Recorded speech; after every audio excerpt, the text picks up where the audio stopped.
All right. Welcome to episode 4 of Two Cups of Black Coffee. My name is Mo, and with me I have Alizar. What's up? How are you doing today? I'm doing all right. Like I think I was telling you earlier, I've got one of my X-Men Phoenix headaches where I'm thinking about destroying the planet, or I'm hungry and haven't eaten a galaxy in a while. It's one of the two. Eating the galaxy in a while. That's what she does, right? She eats like solar systems and stuff when Yeah, she's hungry. It yeah. happens. You know, I think my first not encounter with like the X-Men or like actual Phoenix. But anyway, Because I was gonna say, no, what world are no, you from? Are you a no, mutant? no. Did you just break the fourth wall and escape? No, when I was younger, I used to watch the X-Men cartoon show, right? And I thought the Phoenix Saga was fucking awesome. I was like, yeah. It's amazing. And then I It's why met, every rendition of it in the movies are oh trash, my, but yes. yes. And then Matt, my first, you remember Matt, right? Yeah. Yeah. He was like, no, like the actual Phoenix Saga is like fucking awesome, and he had the comic books, right? So I read them. That Yeah. bitch is like powerful as fuck. Hmm. There was She is. there was a what if Rogue got the Phoenix's power, and Oh no. yeah, she was just, and at the time she was evil. I want to say she was with God, what team? Toad and the Blob, not Misfits. What it, the The Brotherhood? Brotherhood, right? Right. She was part of the Brotherhood at the Yeah. time. Yeah. So I've been playing more Horizon Zero Dawn. And last time Um, we were talking about the weird cultural appropriation still, fiasco. still there. Nothing, nothing explaining why they're dressed like Native Americans. Just sure, fine, whatever. All right. It's happening. It's cool. So the melee combat in that game is fucking atrocious. It is Is it? bad. Okay. And so it took a while for me to figure out like why it was bad. So all the movement in the game is pretty constant. Like her walk speed, her Mm, run speed, the enemies walk and run speed, their attack speed, enemies attack speed specifically. Even mm, Aloy's ranged attacks, there's a certain speed to it that kind of matches the movements of all the other enemies, right? All that is constant. yeah. Her quick attack, I kid you not, she goes up, gets her little staff, and she's like, oh, like it is the slowest quick attack I've ever fucking seen in my life. Quotation quick. Oh my god. And then like her heavy attack, she has to do this fucking like 360, like she's like cleaving through molasses or some dumb shit.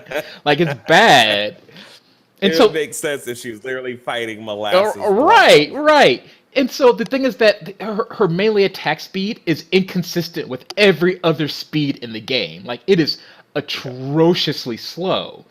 And the hit Mm, detection is obnoxious. Like it doesn't work. Like I'd be like, oh, the spear goes through the guy, no damage, and then he stabs me. It's uh, like, oh, that's cute. Yeah, thanks, game. I really like that. And so it's spotty at best already.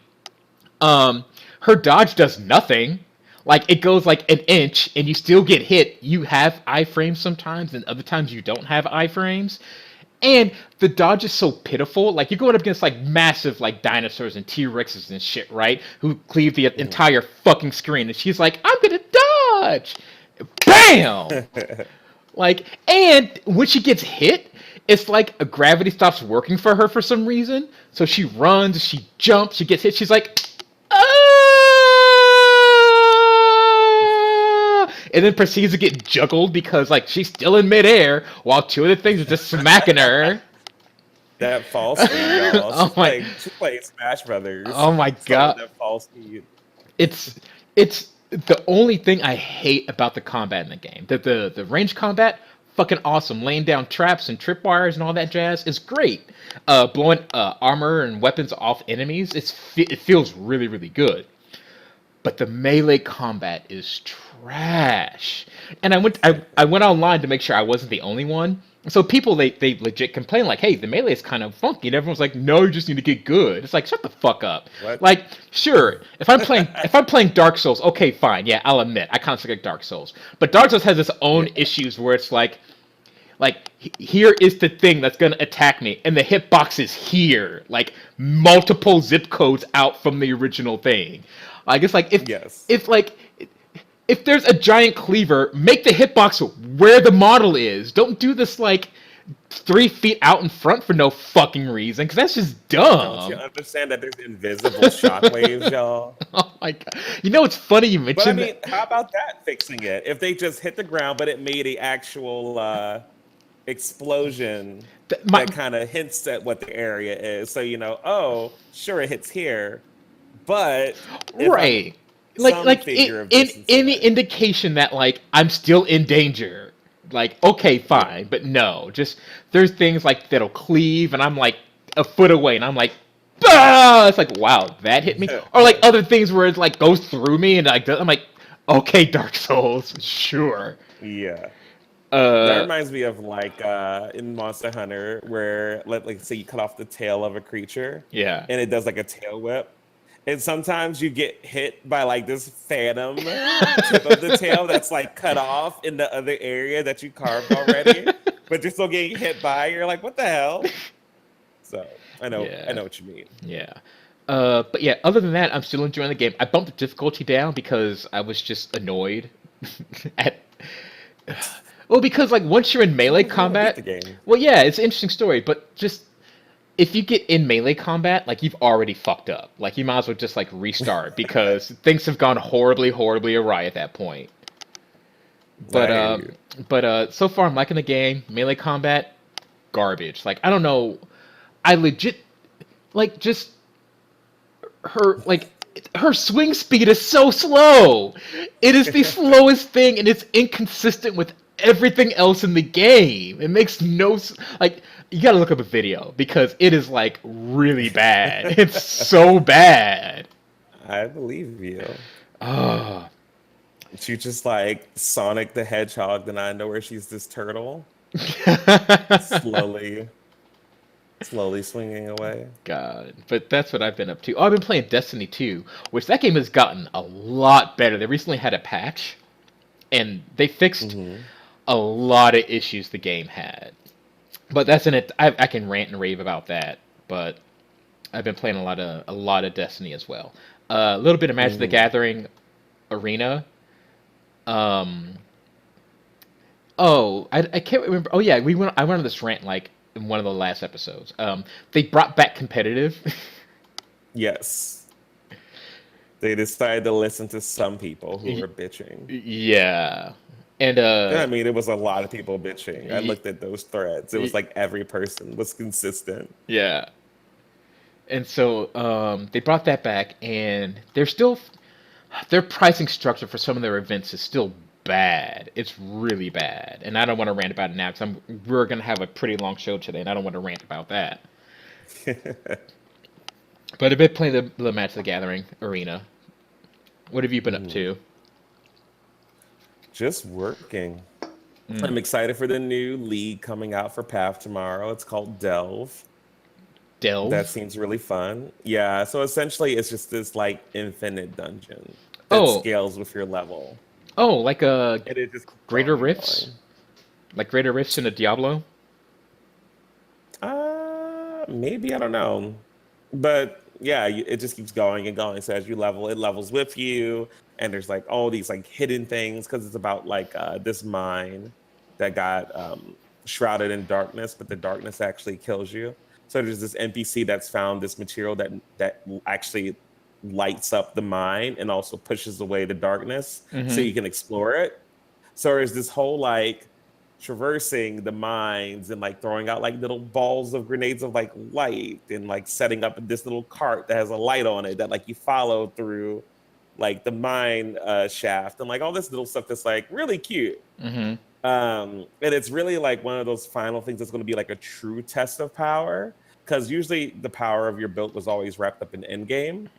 Yeah. And endgame had like a ceiling, like you do Uber Elder now, and you know where your damage is, and you know where your health is, and so be it. But now you have this dungeon that's like the deeper and deeper you go, the stronger and stronger it gets.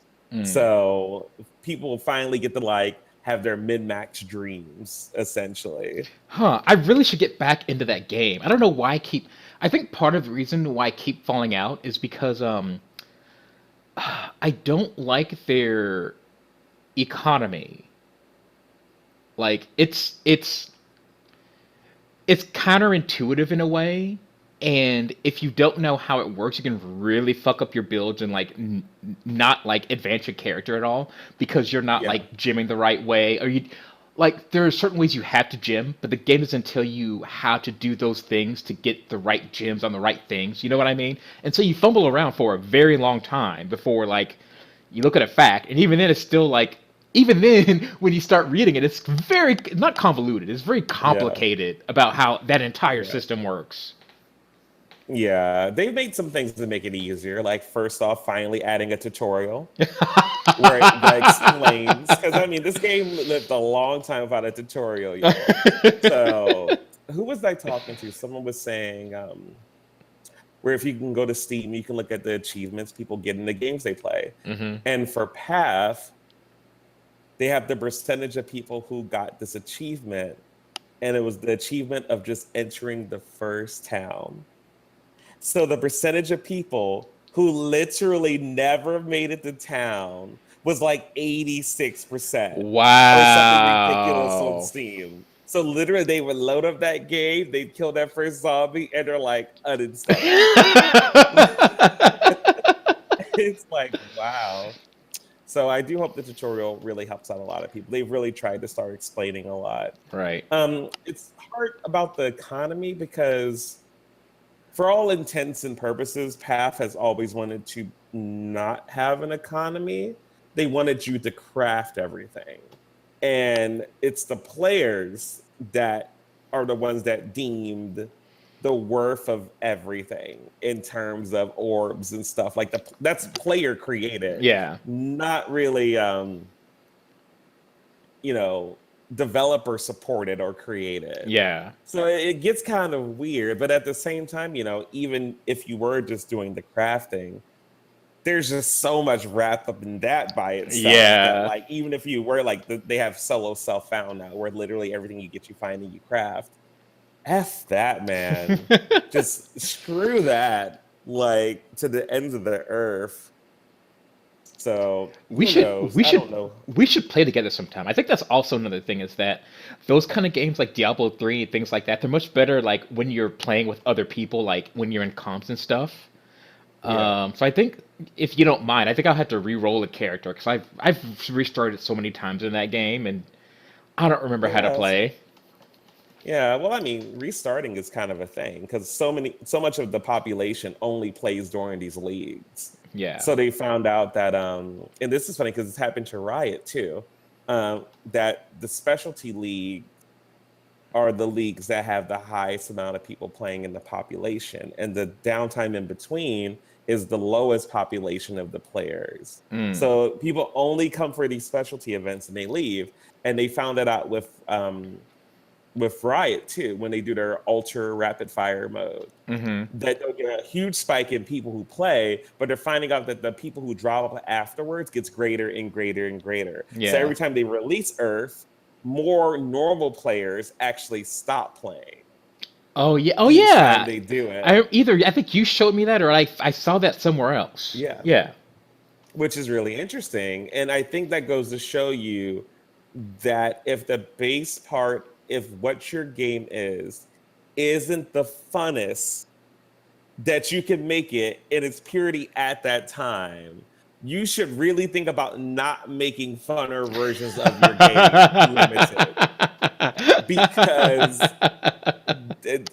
there's a story here that you should pay attention to. And I think Right. the obvious thing they should do is that if that's the case, then you make Earth a standard mode and stop making it limited. Because Yeah. every time you do it, you're cutting your base players and they don't come back until Earth. Yeah. So just make it forever, and then you have to worry about it. And then people can also have that ability of choosing: do I want to play it for real now, or do I just want to play it for goofy, fun, speediness? Yeah. And if they only want to play one, they have it consistently. But I think it is that comparison that allows people to play longer because they want different feels now and then rather than just one. Yeah. So Okay. that ended up being a whole other topic. But yeah, Yeah. Would you be down for playing? What, tonight? I ain't doing shit. What about you? tonight's probably fine. Though Okay. the only problem with tonight is that the new league starts tomorrow. Oh, So any so characters we make will automatically be thrown into the normal base league and not the oh, fun one. So okay. I say like tomorrow night or this weekend or just sometime after tomorrow so we can play the new Okay. league together. Right. All right, that sounds But good. yeah, I'm down. Cool, cool. Um, all right. Oh, Should we? that would be a good segue into other Riot related. Oh yeah. So, um, if you have been listening to the show for all of like, I don't know, a week or two, um, we touched on the Kotaku article released. Oh God, was it a couple weeks? A month ago? It was three because we didn't record. It was about 3 weeks ago.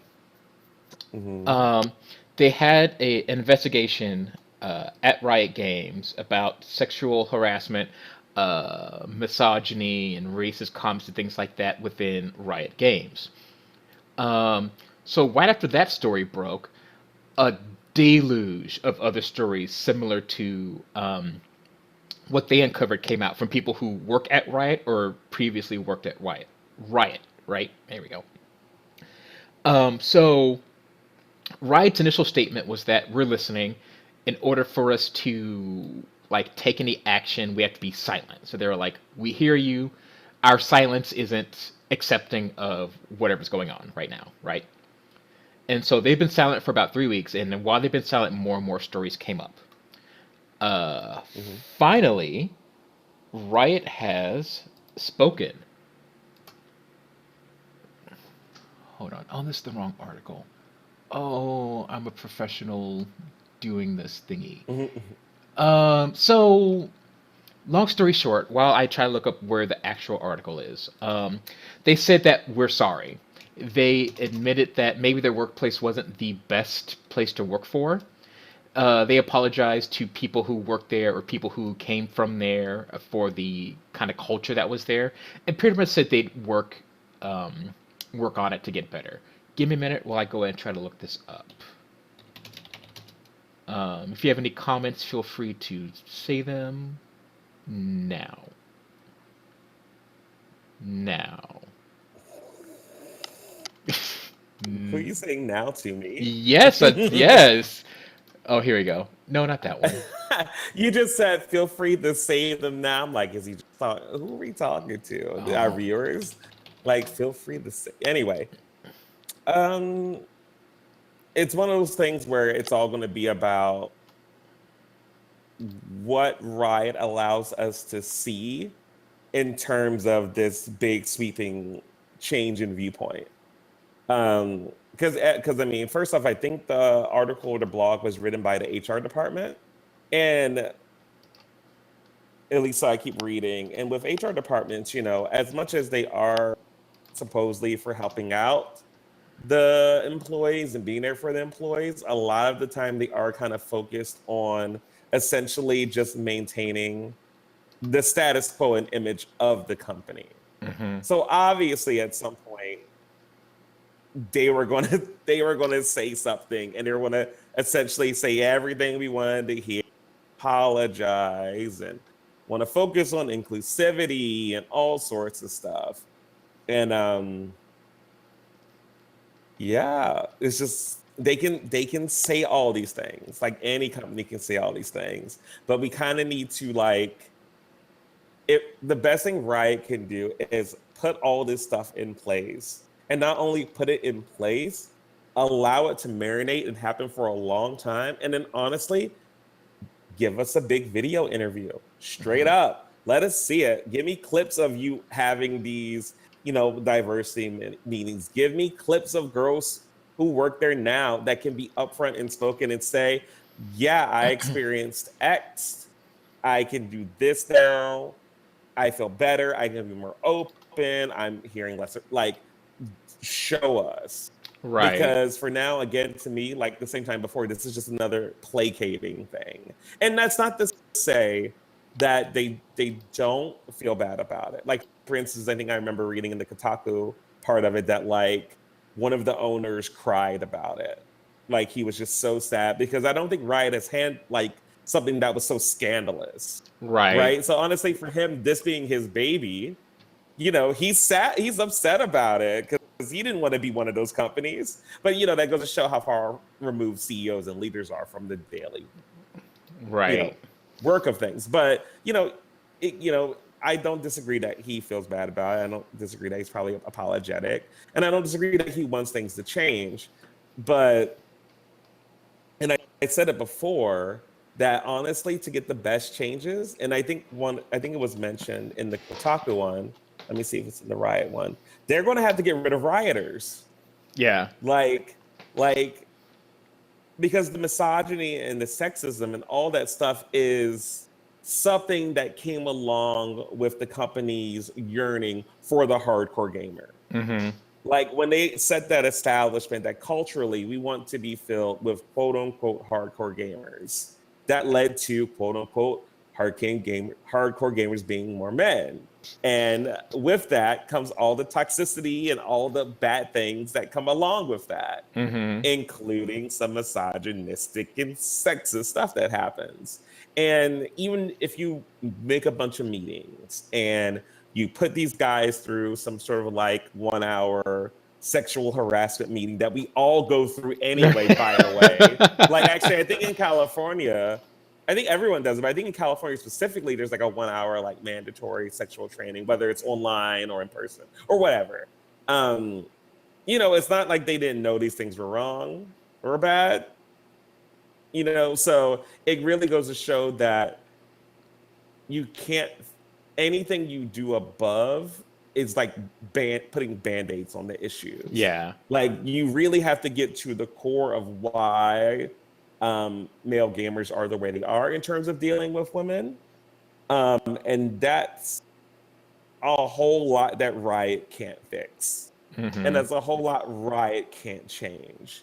And as long as they are doing their best to make sure these women are heard, that they're listening to any of their gripes or concerns and so forth and then acting on it, they'll be okay from a business standpoint. But I don't think they're going to be changing their actual true cultural narrative a lot. In most cases, a lot of those men who are perpetuating that stuff are just going to be quieter and more confined to thinking they can do that stuff or say that stuff in safer spaces among men. Yeah. So in other words, you're going to get weird back versions of stuff where like guys are probably not going to talk to the women as openly anymore, or they'll be like more quiet or hush. Just because you got to remember they're nerds too, which means a bunch of introverts, a bunch of bad social skills, and they're programmers. And like so, like again, all these little like tags just make this like Kirby style mixing smash ball dinner of just mess, Yeah. just hot mess. So, I mean, this is the first step. I mean, and that's fine, but you really got to show us if you really care. So that's what I think they should do. Yeah. Is Yeah. just record that stuff, give us some new testimonies. We had a bunch of women, you know, behind the scenes telling Kotaku all sorts of stuff, writing on Tumblr. You know, if things really change, see if you can get women to like step up and say how they feel about your company. Because that's one thing we didn't see, I don't think, was high ranking women give their opinion either. Mhm. You know, I think in Kotaku they mentioned that, you know, some women, you know, denied this stuff happening. Yeah. And it was very interesting because when at my new job, when I did the sexual harassment training, there Mhm. was an it was a very interesting scenario that they did. So it was a woman who hung out with guys and they treated her like one of the guys and they would make jokes about like girls and they would like make fun of her and like joking ways, but she would make fun of them back. And she felt it was a good camaraderie.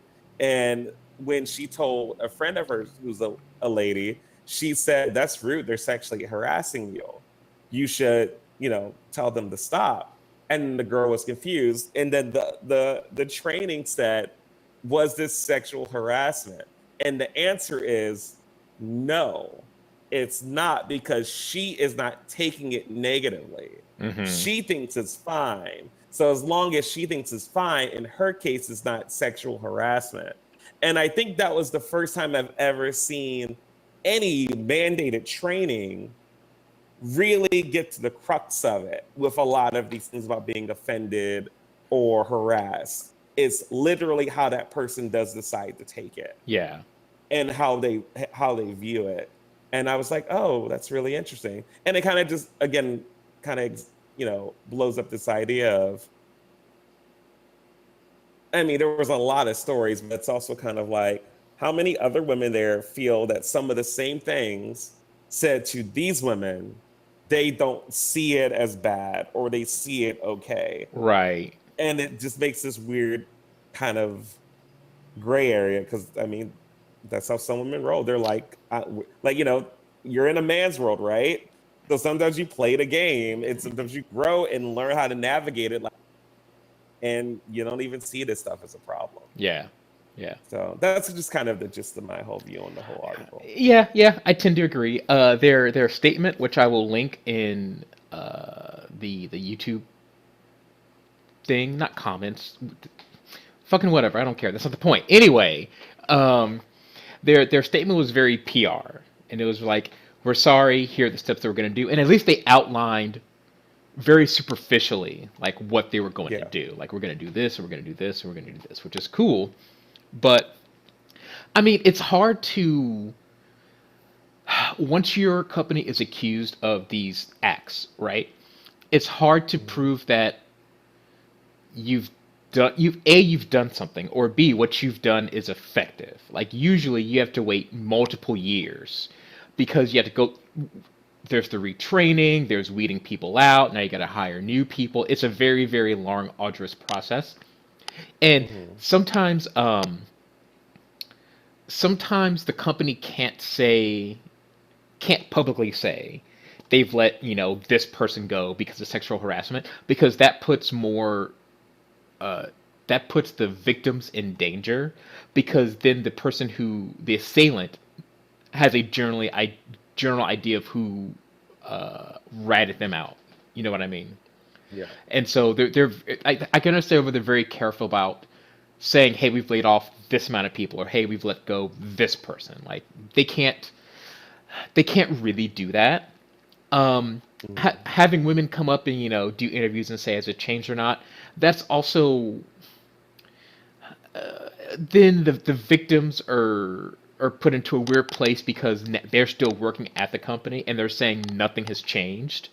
That puts them in danger, for the same reason, saying like, "Hey, things aren't changing."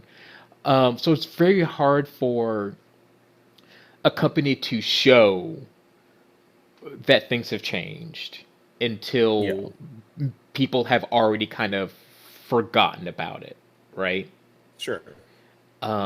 So, I mean, time will tell.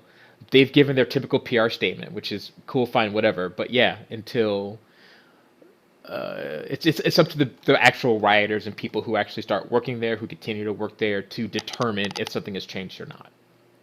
Yeah. Yep. Yeah. It's just from the outside media shock of it all. They have to do something that's a lot more, I don't know, just something that really proves it. That's all. Because, I mean, you can say that, but those aren't actions. Those are Oh essentially a yeah. long list of words. Oh yeah. So, I agree. But they're in a bind with how do you prove that without putting other people at risk. sure. Yeah. And to be fair, I think if they did, like, let us say they did this same thing, right? Like, let's say they took this whole blog, and instead of writing it out, they had some sort of little produced video on it where they had like a lot of women speaking up, not saying, or, they don't even have to endanger anyone.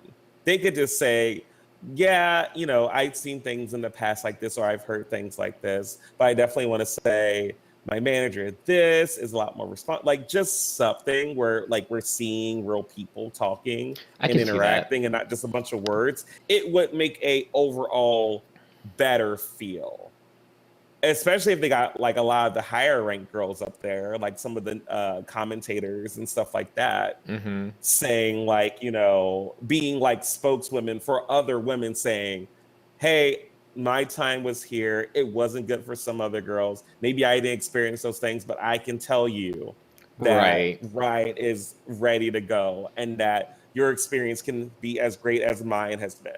Hmm. Just this like duality kind of version of it, because I'm sure they probably feel differently in some cases. Yeah. Something like that would have been so much more meatier than someone who could have took 15 minutes to write this up and throw it on their website. That's all I'm saying. I see. I see where you're coming from. Okay. All right. Because even spending the money or the time or the recording that's all actions making something Yeah. to show us. That those are actions in itself. And this is, again, the HR leader could have wrote this up and been done in 10 minutes before she went out and partied. It's just that's all I'm getting at. Yeah. So Okay. I got you. All right. And going with the theme of follow-up stories, we have a follow-up story from our Amazon talk from last week. Do you want to go ahead and take this one, Alizar? yeah, sure. And I'll give the gist of it because it's a lot. But Okay. one thing I will definitely tell you is that if you want to follow it, just go to Facebook, follow Bernie Sanders. I feel like almost every day he does some post about Amazon. And it's what made me think of this whole Bernie Sanders versus Amazon thing. Because I feel like every day there's something about Amazon. And finally, Amazon has been like, leave me alone, leave us alone, essentially, where they decided to defend themselves.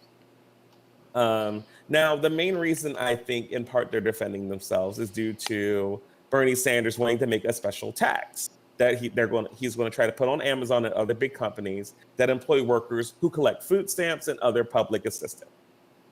That's kind of the more meatier part of it. Not that it's going to pass or anything like that, because I mean, unless things change dramatically in terms of Congress and the Senate stuff, it probably won't. Um, but in general, that's what he wants to do, and it's off the basis that these companies make all this money, don't take care of their employees, and then it's up to the consumers, who are also taxpayers, to, on top of spending money at this company, take care of these people through public assistance, and it's unfair. Hmm. That's just kind of the gist of it. Um, so, long story short, Amazon defended itself with just kind of two main key points. The first point was they do pay a living wage, according to Bernie, that their full time employees do make about $15 an hour, on top of benefits, stocks, and other things. They do make as much as he's asking. So, first off, what's the problem? And that a lot of his statistics deal with him talking about workers who are either contractors or employed by temporary staffing. And those are the ones that actually really do make less money. And that those are probably the ones that are showing up in a lot of the reports and doing the interviews and stuff like that. But then, but then I was just laughing because the final clapback from Bernie was, "Yeah, you're right. You do hire temp workers. Let me tell you why that's bad and why you're not fooling anyone with doing that." So I'm just kind of like, wow, there's a lot to talk about here. Um, so I do think it's interesting because when I did work for Amazon, I was hired temp agency. Um, and there was nothing wrong with that, in terms of the way the temp agency did stuff. They just kind of like hired us and then threw us into Amazon fulfillment. They did like like not even a 1 day training. I feel like it was like a 2, 3 hour training. And they were like, have fun.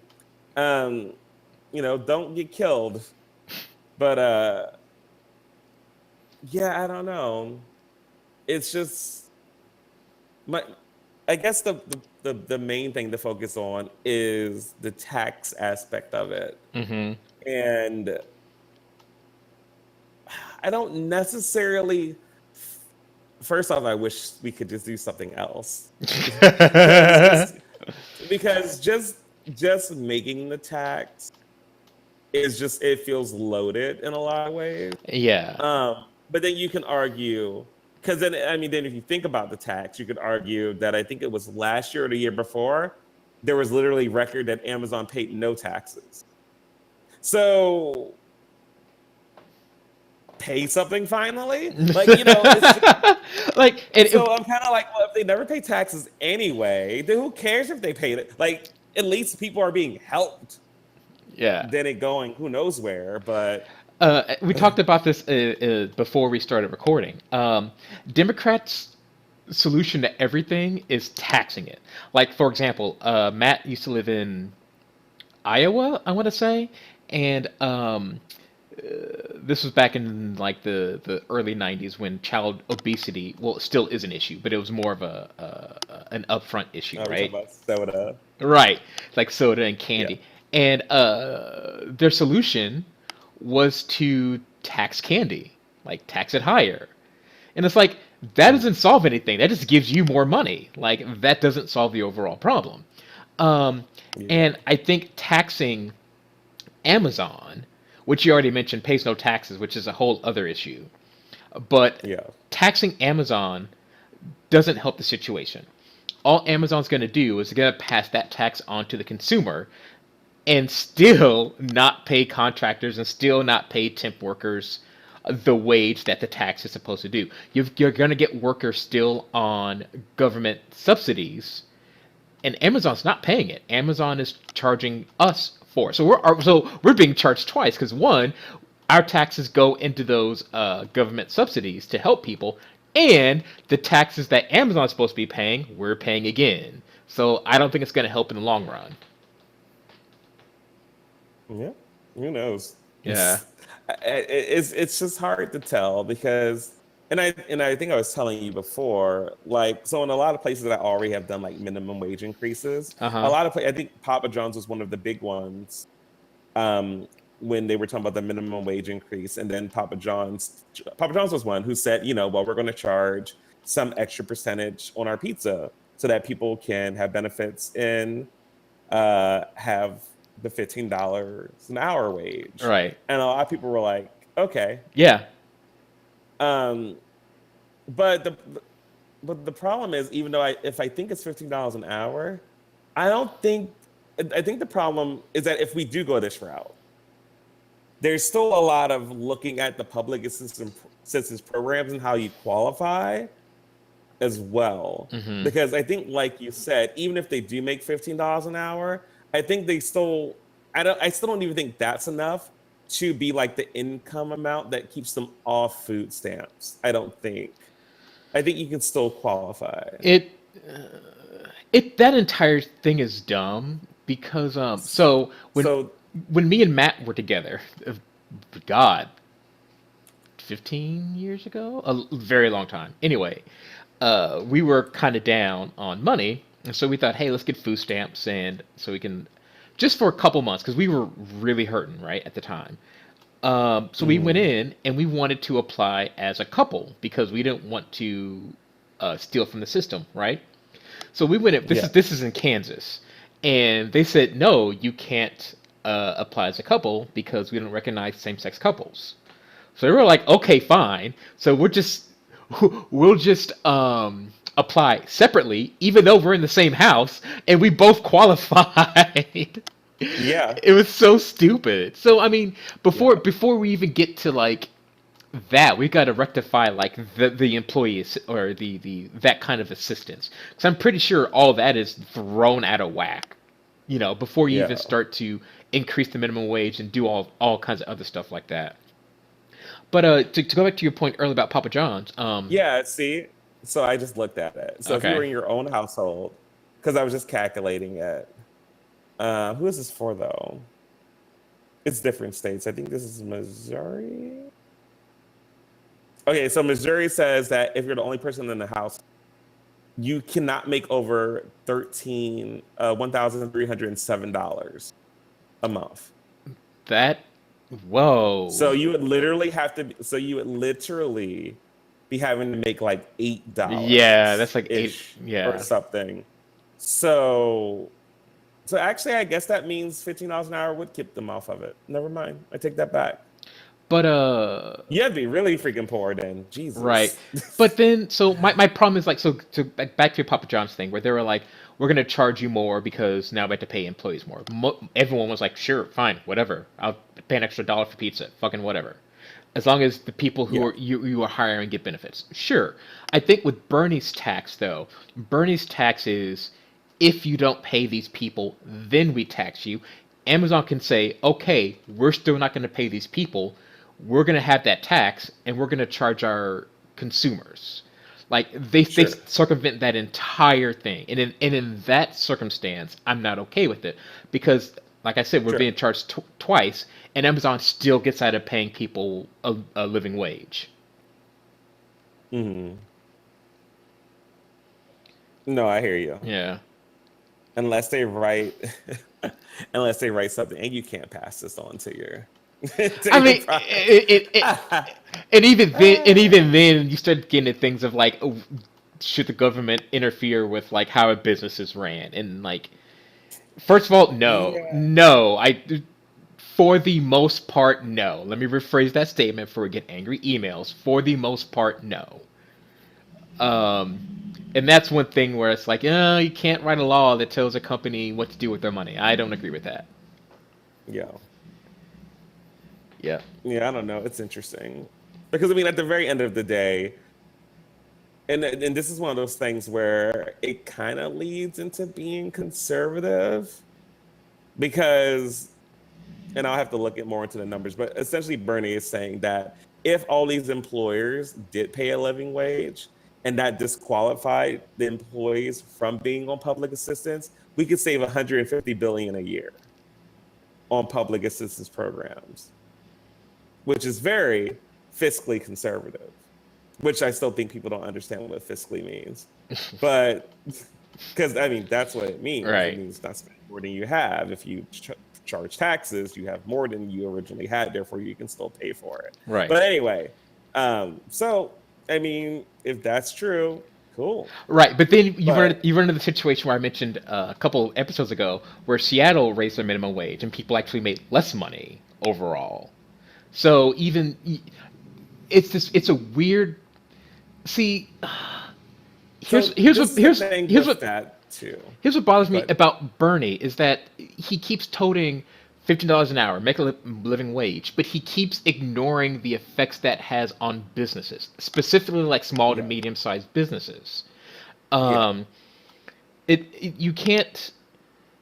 He leaves that out of the equation, and all the billions of people who follow Bernie, they jump on the bandwagon and start quoting living wage and blah blah blah blah blah, without understanding that that could have the opposite effect that you're looking for, and they don't take that into consideration. Yes, if yeah. everyone makes $15 an hour, and if no one gets laid off, and if nobody gets their hours cut, then yes, we save money because they're not on government assistance. But if we raise the minimum wage and people get fired or their hours get cut, so yeah, they're making 15 an hour, but they're working 2 days a week, 16 hours. That's not paying the bills at all, and they're still on government assistance anyway. Yeah, it's true.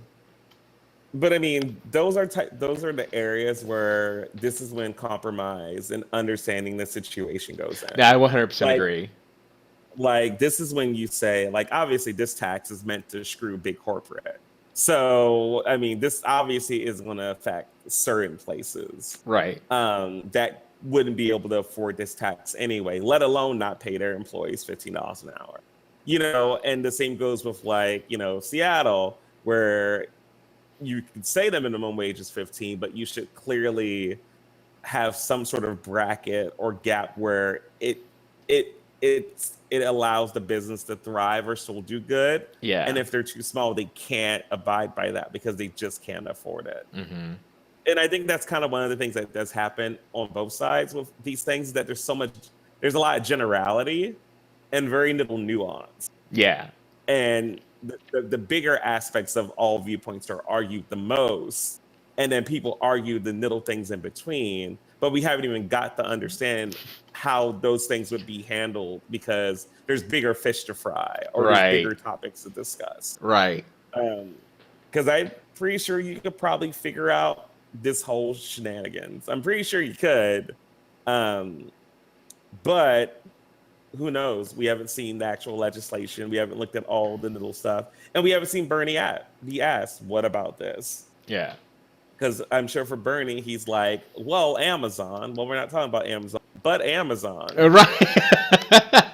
So, but Walmart. But I agree that Right. It's one of the things uh, but Bernie, you're not wrong when you're talking about the big, like the Amazons and the Walmarts. You're yeah, not wrong, but you're leaving yeah, out like a huge swath of the business sector that you could possibly do damage to with these mhm, overarching, sweeping, changes to pay yeah, and taxes to companies and things like that. right. Yep. But mhm. Did you have anything else you wanted to add to that? Oh no, that's just the gist of it. Let's just get some nuance back into things, people. I agree. Let's 100% agree. or at the very least, when you do make this big overarching statement or viewpoint, have something in parentheses and italics that specifies the immediate counter argument you're going to hear when the target focus of your legislation isn't being affected. Like, You know, let's talk about all the people that yeah, aren't that. yeah, and it's a. I've started to notice this more and more with the internet. I'm going to go slightly off topic, but I used to hear this when I was growing up, and I never really understood it. It was like, listen to understand, don't listen to like counterattack, or that's not the exact saying, but it's you, I know what you're talking about. yeah, listen to understand the other point. Don't listen to derive like an attack point. You know what I mean? And Sure. everyone has their viewpoints, which is fine, but all their counter arguments are against other obvious like viewpoints, and they don't take the time to listen to why does the other side think this, like why do Yeah. you think this is effective. And once you start asking those questions, once you let the other person talk and say their entire spiel from beginning to end, then you can say, oh, now I get why you think this way. You're not really a Sure. racist, but I can see why you think this way. Oh, you're really not a shill for Amazon. But I understand why you're thinking this way, right? And Sure. so that's where all the nuances is lost, is people aren't listening to understand, both on the right and the left. This is one of the things that bothers Yeah. me about Bernie. Is one of the many things that bother me about Bernie is he We've already lost all the Bernie I bros don't on this I channel. don't fucking care, Uh, like all one of them. Oh no. But um he he he has points which are good, and his counterpoints are good, but all the nuances lost in the middle. Um, yeah. and it's frustrating, especially on Facebook, because my Facebook tends to lean left. Um, is just there's no nuance anymore, and it bothers me because we could Yeah. be so close. We can be so much closer to an understanding and like a common ground to say, okay, I'll meet you toward closer to the middle than we are right now, versus saying like, no, you're bullshit, fuck you, and now we don't get anywhere. Yeah. I think the only way that works is if both sides actually truly want common ground. And I feel the years have proven they don't. They Yeah, really, they they really really, don't. really, really don't. Like another topic, but did you hear about Trump at the evangelical Evangelion. seminar yet. Whatever it is. Neon Genesis Evangelion. He just stands up and says, Uh, "Congratulations."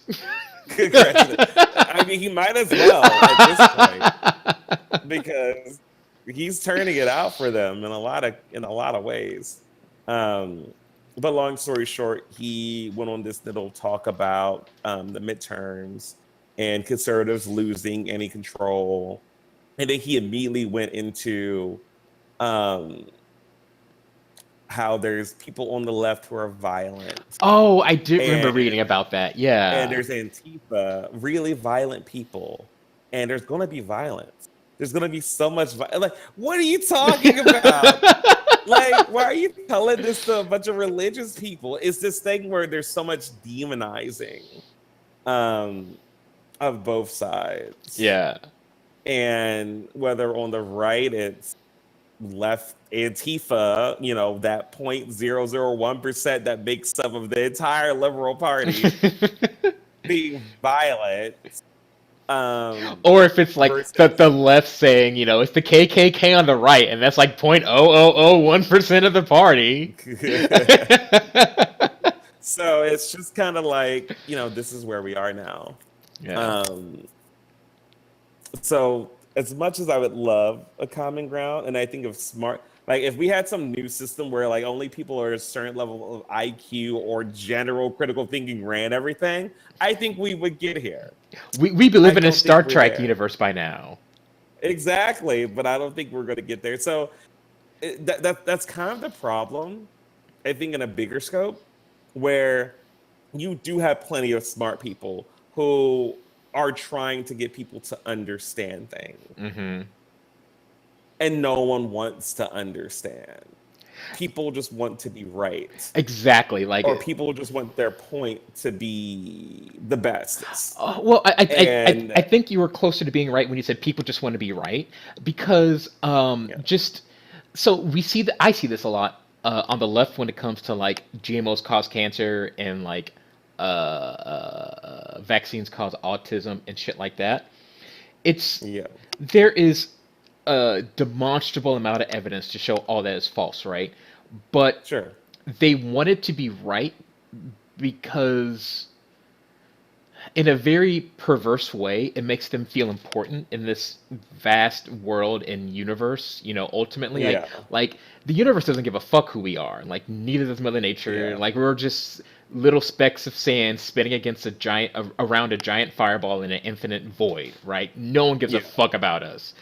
But yeah, it makes them feel special to know that Big Pharma hates them and Big Pharma wants them to be sick because yeah, Big Pharma wants them to give money. And so it's this weird thing to where they want to be correct because of this whatever reason, right? And sure, so now they will hang on to this belief because it makes it may not be right. No, they may not be right, but they want it to be right, and they will clinch onto anything to make that correct, yeah, right? And yeah. it's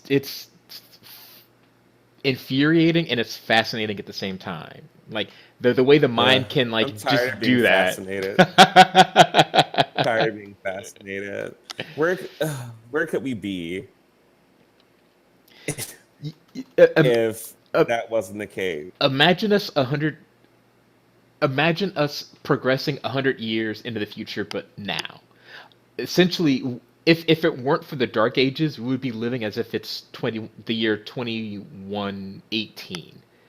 We lost Hmm. 100 years of knowledge because of the Dark Ages. Like Yeah, that's terrifying to even like think of.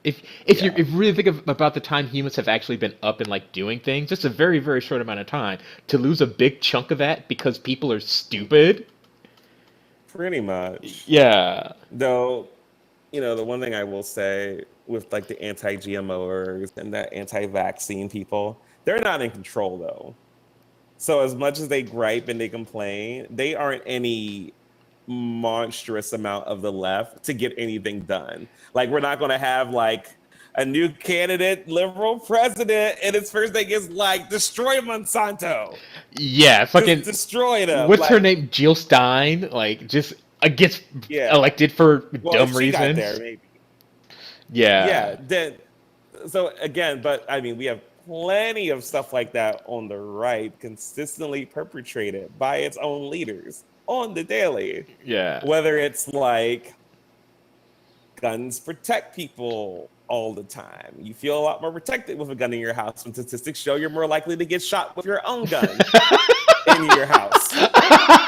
That's literally the statistics. If you have a gun in your house, there's a chance that you'll just get shot by the perpetrator who broke into your house. Who, by the way, typically doesn't break into houses armed anyway. Right. Most people who break into your house don't have anything. So they're like, ooh, a gun. Shoot your dumbass. You know, or, you know, like, and I think that is kind of like, not because we always end up getting into politics and like the way the sides think and stuff. But I mean, usually the dumbasses on the left are a little bit more well contained and kind of shunned. They're kind of pariahs usually. Yeah. And on the right, they are up in full HD high resolution preaching to their amphitheaters, all sorts of shit. Yeah. And that sucks. And I mean, they've been doing it for a while, from removing science and evolution theories to just talking about creationism to so many things. Yeah. But anyway, and then, you know, I said it before, if people want to be right, then just change your mind. Yeah. It's the fastest way to be right. That's how I usually roll. If I'm wrong, I'm like, okay, you're right. Cool. I'll just take that idea. Thanks, buddy. And now I'm Yeah. right. Yeah. And now we're both right. Rather- Hooray. No, hooray. That was so easy. Yeah. Rather than like having like a drag down, knockdown battle on the same thread for 4 days Oh my on god. Bernie's page with some Trump supporter who you just can't stand, who's only there to troll. God. You I know, was this is where we are now. I was in this political furry chat for a couple months, and it was the worst couple months of my life. Like, oh my god! Like, people would say that voter fraud was rampant, and I was like, hold on, there's like clear evidence it's not. And so I'd go research this and show it to him, like, oh, that information, you know, that's false. And I'm like, what the fuck do you mean? Like, this is years and years upon years of peer reviewed research that you want to try to fucking nitpick and shit like this. It's like, we can talk about it, but don't like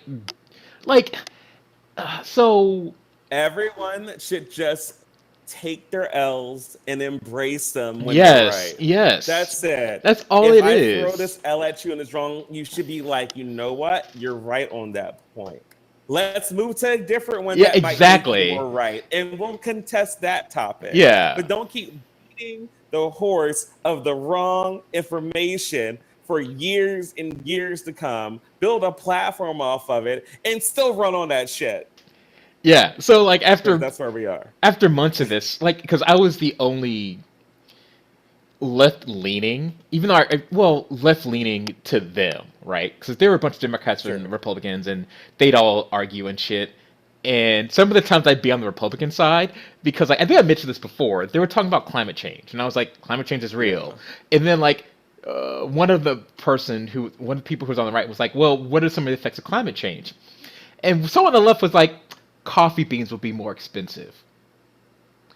Nigga, what the fuck? That is not the That's reason. That is That's not. the most hipsterist selfish shit Yes. And so the guy on the right was like, you're dumb. Climate change isn't a thing. And I was like, oh my god. ever. Yeah. You fucking blew it. You had all this Yeah. evidence that you could say, and your response was, coffee's gonna be more expensive. Man, get the fuck out of here. Yeah. Again, that's another one of those things where there are a ton of, and I think I said this before the last time we talked, there's a lot of people who represent a side that shouldn't be deemed as the sole representative Yes. of that side. Yes. Like every time now and then I'll be talking about, like I'll post on Facebook, I'm like, oh no, I let my YouTube keep running through multiple videos and found myself in the conspiracy hole of the right, talking about all sorts of shit. Well, I guess I'll listen today. And then I'll be like, Jesus, this is some dumb shit. And then I always dial back and I'm like, this isn't the majority of it. Yeah. So I will take this with a grain of salt and realize that these dumb fucks are somewhere. but it's not all of them. And Right. that's not how most people operate. They see that side, then they paint the entire side with that broad brush of being just like those people. And now they hate them all, even though most of them don't agree or don't think the same way or anything. So, Yeah. will we ever evolve to get past our petty differences? I don't know. Maybe not in our lifetime. No, not really. And No. especially depending on where this country ends up. Who knows? We'll see. Yeah, we are in the darkest of timelines right now. I don't know. I'm sorry. I just can't help be more left leaning.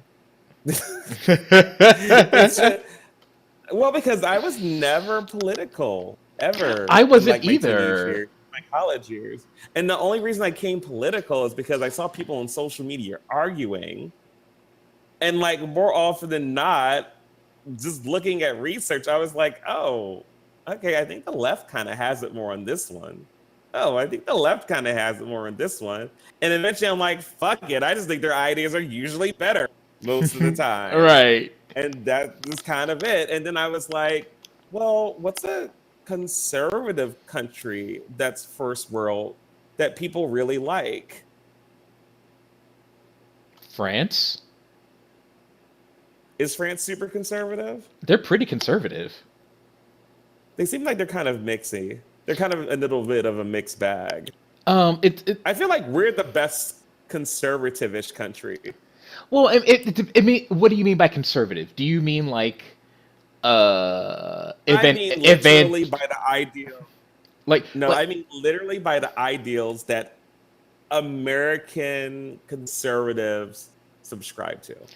oh, we're special.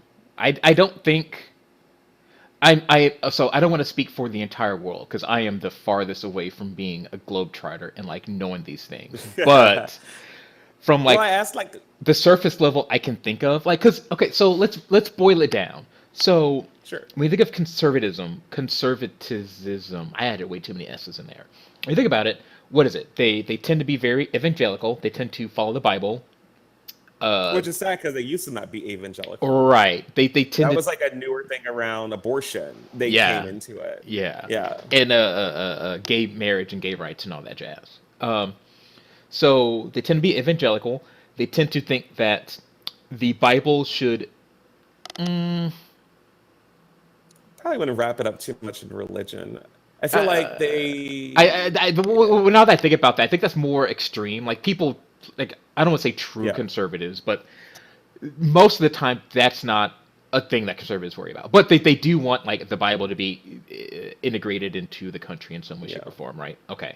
I usually Um, feel like small government, well, small government, less spending. small government, But except when it comes to the military. yeah, or I mean, there's other things that they don't keep very small, honestly. Yeah. So I don't even know if that's the case anymore. That's kind of that's not me dogging it. It's me kind of stating why I never really got a hold of it because when you look at the rest of the world and how they operate, some of the best countries literally hold leftist ideals far, far, far more left than we will ever imagine or see as a country that's divided. Yeah. And they're fine. And in some cases they're good, and in some cases they're great. And I mean, obviously none of the countries are perfect. Yeah. But even in the situation where, we complain about taxes and being taxed, and I don't want 50% of my income going to taxes, these people are still fucking happy Yeah.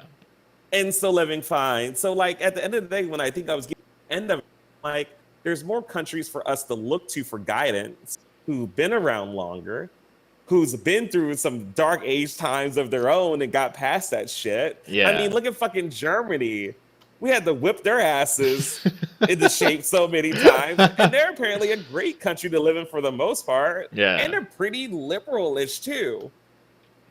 And so it's just kind of like it's just there's enough people to look at and enough evidence to show that a lot of these policies, the ones that we bitch about never working in the US, do Do actually actually work work. Yeah. and have been working for decades and decades and decades. We just to say it'll never work in the US because it won't.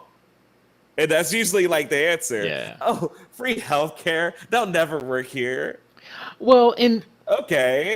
a lot of that gets. So I think a lot of the reasons why there's a rejection of those kind of leftist ideals is because the people who are doing the rejecting have an investment, a monetary investment in that. Um, Sure. so the right, Or you just need a general belief structure about it too, no, no, or are you like just talking about money, money, investment in money, just because money? right, because it's there's evidence to show that we know the right will claim small government and small spending until it comes to the military. Then they're written to write a blank check for them anytime they want to. And most people that are on the right have not like an indirect stake in military things, like be it weapon processing or whatever. Like they have a hand in what's Okay. going on there, right? Um, for instance, climate change. It's been shown that big oil, that oil companies have been. Big oil, Oh my God, big have oil, big oil, big. stop it. It's just a fucking oil rig spinning. Exactly. Sorry, guys, that was a reference to Big O. um, Watch anime. but oil companies have a stake in keeping climate change, like saying it doesn't matter, and so they pay Sure. politicians. Now politicians have a monetary investment in saying climate change isn't a thing. That's what I mean. With there's some kind of monetary investment. So you always the saying is always follow the money. If someone is against something, see where that interest lies, because they may be against it because it costs them money in other ways. That goes for the right too. Sure. I don't want to say this is an entirely right thing. That goes for the left too. Albeit the left has other issues that are similar Mhm. to what the right is. The reason But I asked before you continue is because I do agree it's the case for like lobbyist style stuff or maybe like really wealthy people. But those same so while politicians or those people might adopt those issues due to monetary value, the disconnect for me is why that belief trickles down to those who don't. because Because they don't if know I hear better. the argument, but then this leads to people being stupid. I'm sorry, Right. but no, I completely agree on that part. But then again, there's my other disconnect. It's like, sure, those people have that investment. So why does some ridiculous high percent of the country parrots that stuff without having that investment and not trying to know otherwise or care otherwise? Because it's one thing for the people with the money in it to deny every piece of evidence and every study and every reason why, but it makes Right. no sense for the people parroting that idea to have the same knee-jerk reaction and viewpoint as them without having that investment. And that could Because be tribalism, it could be so many things, but right. So I think it's because when you pick I don't know when you associate with a political party, you become associated with that team and you want your team to win, right? And so when someone, a politician on the right, says climate change isn't a thing, vote for me. You adopt that, not necessarily because you may believe it, but because you want your team to win. And if this means your team wins, you are going to follow along with that. Um, and that's on a very superficial level. There are some people who are intelligent who will say, for no, sure. climate change is actually happening, and but I am still a Republican. Gays deserve the same rights as straights, and I'm still a Republican. Um, Yeah, sure. GMOs don't cause cancer, and I'm still a Democrat. There are people Yeah. who have that, but the problem is they're not the Vocal vocal minority. ones, right? They're Yeah. not the vocal ones, and so even Could we then, argue that even if they were vocal, it would? be a representation of the majority view, or I was that the I, majority even believes that? I was just gonna get to that. I don't want to Okay. call them. I don't want to call the vocal minority a minority anymore, given how Trump got elected. Well, there were a cavalcade of reasons why that happened, right? But Oh, for sure. I think the most damning is that so little people voted, yet Trump still got elected, which means that a majority of the party, uh, in some way, shape, or form, thought that that was, that Trump was okay, right? I was listening to Yeah. NPR a couple weeks ago, a couple months ago, I can't remember, but there was a lady who was a Republican, and she owned a business, and she said, Hmm. "I don't agree with the way Trump has handled himself. I don't agree with his comments on women and blah blah blah blah blah, but his policies has made my business better." So she says, I voted for him even though I don't agree with his action. I don't agree with the way he portrays himself, but his policies have bettered me. But her hangup was, what do I tell my kids? Like, do I tell my kids that I tell my kids it's not okay to be Trump, right? So there's this disconnect where I am benefiting from the party in power, but I don't want my kids to be modeled after that. Um, and that's the minority. But I think the majority, the vocal minority, has become the vocal majority, Sure. and that's honestly really scary for both sides. Like the burning your bus people, we thought they were the vocal minority, and look what fucking happened. The vocal majority decided not to go vote because Bernie wasn't on the ballot, right? Hmm. So I think we need to change our mindset. We need to stop saying vocal minority and start to understand the power they wield. Because Yeah. they're voting or they're not voting, right? Either way, it affects Sure. the party or the opposite party, right? Yeah. Um, and I don't know how you break that tribal mentality because at first I thought Trump is so far to the right that nobody would follow him. Like you'd be a stout Republican, but he's so far that no one would follow him. And Yeah. I've been wrong. Now, granted, his antics have started to cause more and more Republicans to be like, maybe you should not be the president anymore. With Mueller's that entire debacle where Mueller got the conviction of, there were so many names I can't remember anymore, but there was the conviction. Yeah, there's There was Manafort, there's Cohen who got the plea deal. there's There's the immunity from the guy, the immunity from the CEO from the newspaper who bought and buried the Trump story about him and Stormy National Daniels, Enquirer. National Enquirer, right? Yes, what's his name? Dickens or I something? I know. you're Anyway, right. I can't. But yeah. it's so sad that that is the line that someone has to cross to be like, nope, I can't follow you any further.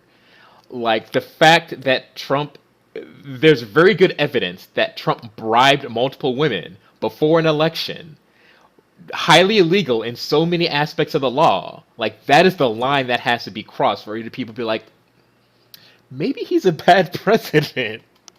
And even then, there's still plenty of people who consider this all conspiracies, and Uh, we've still got nothing. I watched a segment on CNN where Kellyanne Conway, good old Kellyanne Conway, was getting into it with this CNN host, and he was like, the host was just like, "Can you admit that Trump lied?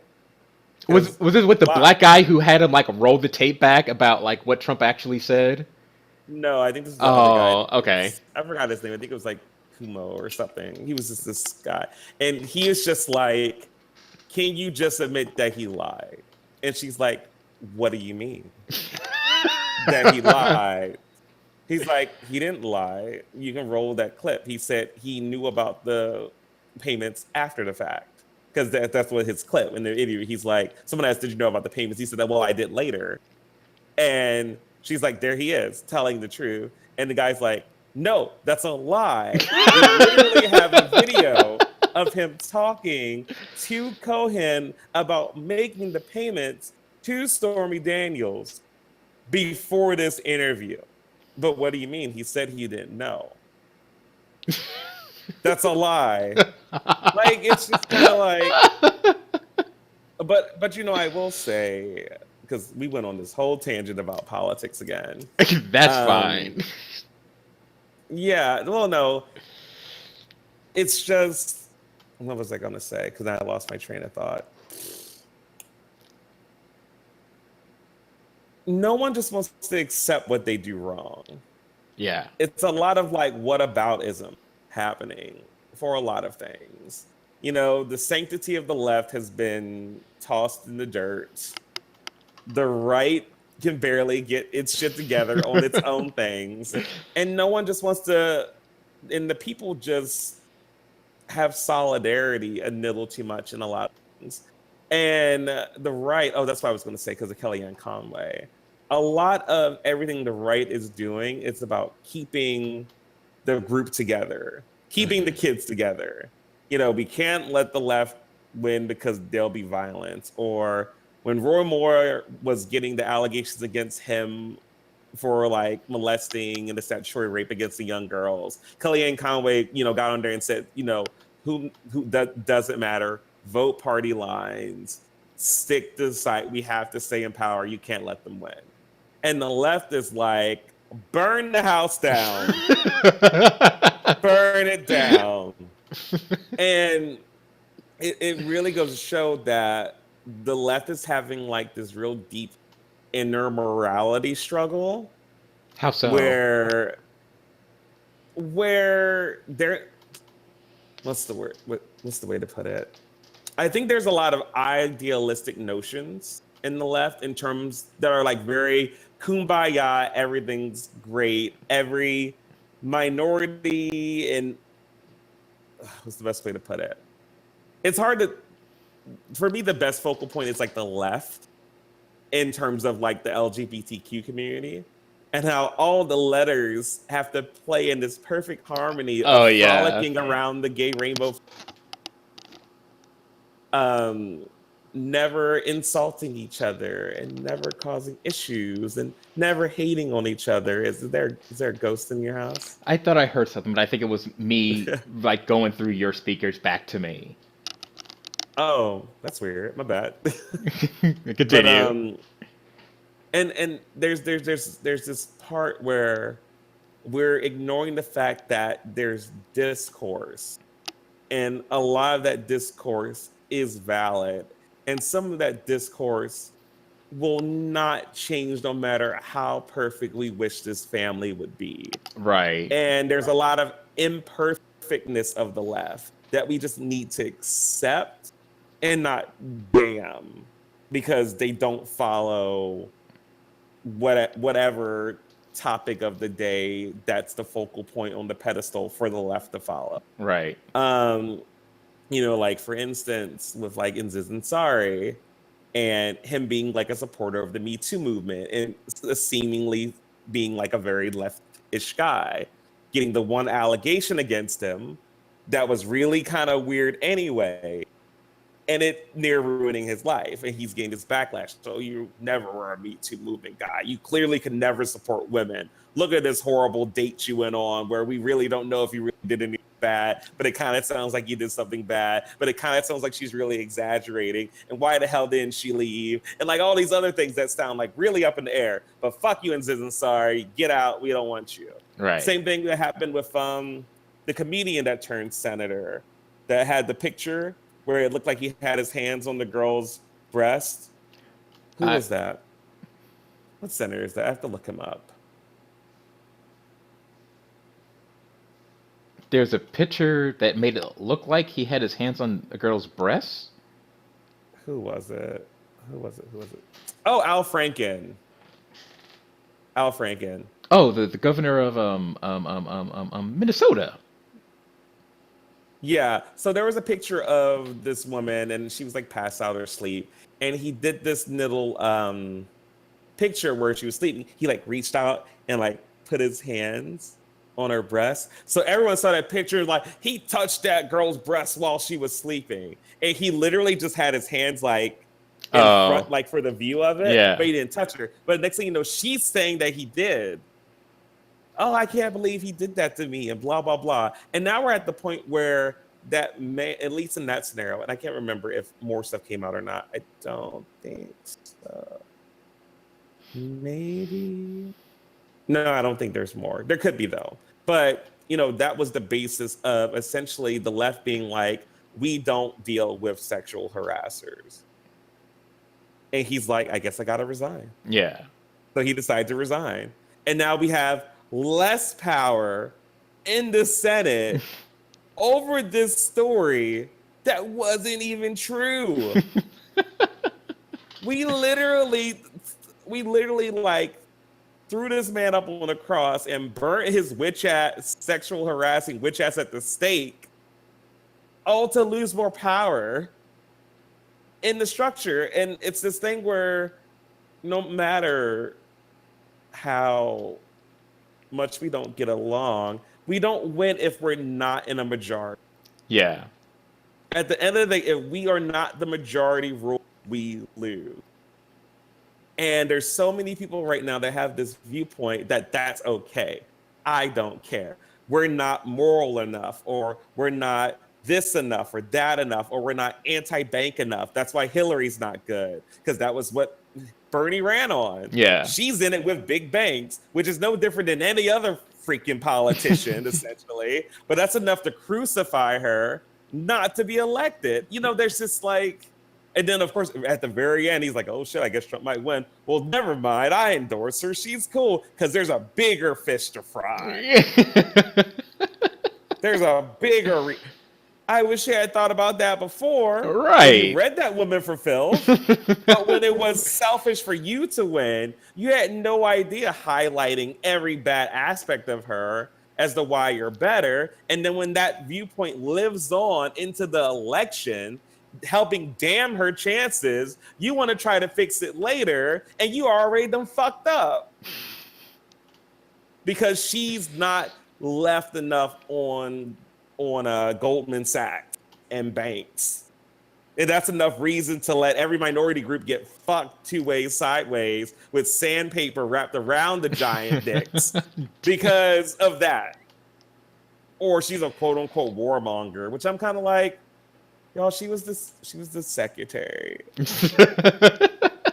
She doesn't make the decisions all on her own, right? Like literally, you give her advice, she gives her opinion, and then people vote on it. She's not the only person who wanted any of these wars, okay? But she's and that's not the left. That's not what we do. And, they hate on Obama for like drone strike. And I'm like, he's not the only he's not the only bitch droning people, y'all. Like, it's just like these things that like the left focuses on, and they become these like huge points of why the person isn't left enough or liberal enough or progressive enough, or just some other buzzword that ruins our solidarity and just fucks us at the end of the day all the fucking time. And it's like, y'all bitches want to go out and protest for people who don't give a damn. That's the part that really kills me. You are protesting for who? For you to pat yourself on the back? Because literally none of these right-leaning motherfuckers they could give a damn. Their whole policy and foundation is built on the fuckery they just gave you. So it makes you think protesting is changing their minds. Y'all fucking crazy. And it seems like everything's about this just selfishness. Like, oh, I just want to feel right. Like as you were saying, like people, like I feel like this is the huge part. They just want to feel right. My conscience dictated that I couldn't vote for that woman, so I didn't vote at all. Congratulations. Everything you foundationally hold dear will now be uprooted and destroyed. And you can take the 80% win with Hillary because she just that 20% was just too much for you to bear, but you can deal with 100% the opposite. So anyway, sorry y'all, that was a long ass rant. People are fucking stupid. Fucking stupid. I just hate people. I'm gonna grow up to be like, what is it? Who is it? Mark Twain, who just fucking hated people. Yeah. Like I just fucking hate people across the board. Anyway, And with we have that, more reasons to hate people in some other story. I'm sure we're going to talk about soon. What's next? suing Grinder. Oh, great! God damn it! I'm going to be on it, y'all. This is about to be a long because I'm about to start ranting about this one. Let me get something to drink really quick before we start. All Yeah, you right. might as well just drink your water. All 'Cause right. All right. I'll be right back.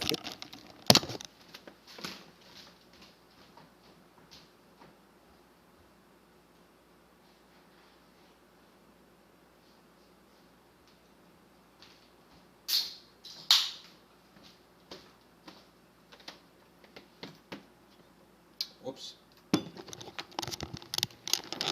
All right.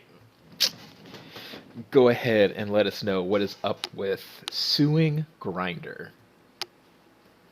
oh, jeez. No, okay. So I don't think neither me or Mo are like really knowing about this topic because I literally just saw this earlier today and I sent it to Mo and I'm like, weird out and like, oh my god, why? So this is where we are. Um, let me. I swore I had the article up for sure. Where did I put it? Here, I'll share it to you really quick. If I can get to my For fucking sure. keyboard. The fuck? Where is it? There you go. I have so many things up. I sent it to you. Okay, yeah, here we go. Okay, I did have it. So long story short, and I mean, I'm pretty sure this is kind of a small story because this is actually the first time I saw it. So this isn't anything like super big, y'all, but it is happening. Um, and the article in particular is on New Now Next, and it's really just an opinion article, and it's the guy's take on someone else actually suing Grinder, and it's essentially revolving around this Asian American. He's the CEO of this business who was attempting to sue Grinder because of his experiences on it, um, dealing with other men and the sexual preferences that those people have having caused him to not necessarily have the best time, but it's on the crutcher back that he's also paying for this service, essentially to be what he deems to be treated in this way. And y'all, let me begin that this whole thing is just very loaded with a lot of dumb shit in general, all around, across the board. Um, but I mean, it's happening. He's going to try to sue them. Now, the article in and of itself essentially says that this isn't going to hold any water, y'all. Like, actually, like in court, Wait. this guy's not going to win. So go over a little bit about why he's suing. Oh, sure. So let me pull it from here. Okay, so this is an interesting part. So it goes into the guy paying, and then the article essentially says, "Oh, let me quote what the actual guy says." He said, "Well, the sad part is they use only one quote, so it sounds like he's complaining about one interaction, which is really bad from the article standpoint." But the guy says something. A guy says something to him like, "How hung can an Asian be?" And then the guy goes, "This really hurt. I've never forgotten this." And it wouldn't leave my mind that I'm paying $14.99 for a service. And why would I pay for my own oppression? And Grindr is complicit in being a breeding ground that perpetuates racism against gay Asian men. Hold on. Let's And pause. Let's pause for a minute. That is a fucking run-on sentence, if I've ever seen it, one. well, I mean, people speak in run-on sentences. I So mean, if this is his quote, you yeah. can edit it like put a comma in there. He took a breath at some point in time. Yeah, All right. but that's the crux of his argument is that Grinder is complicit in this particular area. So this makes a huge layer of questions and honestly different personal beliefs about racism, sexual preferences, is one the other, is one okay, how dominating is it in gay culture, and then if it's so dominating or such a norm, I would say it's almost a norm at this point. Should companies um, be complicit? And the reality, and the guy says in the article, is that there's actually laws made that doesn't blame apps Mhm. for the actual, you know, For the actions of the for the users. actions of third party users. Um, so for me, and I don't know if this guy thinks he's going to win. I hope he doesn't. I'm sure I'm sure some lawyer told him you aren't winning. Um, but things like this end up becoming more like gestures and statements because it's questioning how Grinder, from a morality standpoint, feels about this. Right. So the question really at the end of the day is, does Grinder feel, well, I guess there's two parts. Does Grinder feel that sexual preferences is in some form or fashion racist? And if they do, why would they make their app a place where they feel like it's allowed? And by them, and this is interesting because they say complicit. It's hard to say that they're complicit, but I would argue that they do facilitate it or make it easier because one of the search options for looking at guys is you can actually filter people based on race. And that's kind of like, I think, where this guy's thinking he could somehow do something, but again, Well, uh, so so there's a uh, lot of questions. we mentioned this before. I can't remember if it's one of the episodes that we didn't air. I can't remember. Anyway, uh, preferences for men is not racist. Full stop. Like, I love me some fucking white ass lumberjack bear men.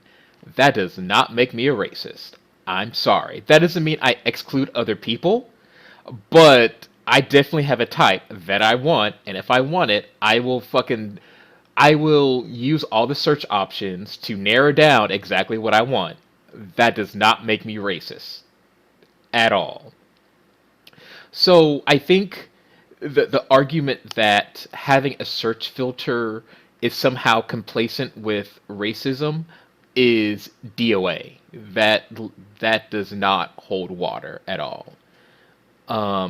Because that's like no, it just no, it doesn't hold water. Um, there can be something said for uh stereotypes in the gay community. Like I think that is a talking point.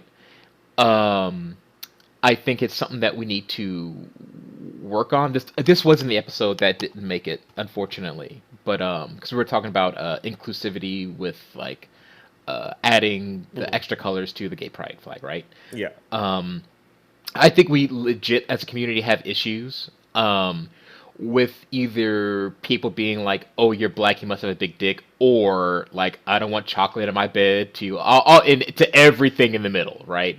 You know. Hmm. So we have some issues, even though we want to try to be all inclusive. It's all inclusive with an asterisk, like certain conditions may apply. Um, Yeah. And that's kind of the problem, though. right, but Like, I don't think Grinder that is not Grinder's problem. If the masses want a way to filter via race, Grinder will accommodate them because that is what the masses want. If people want to look for a cis male, um, because of preference, Grinder's going to put it in.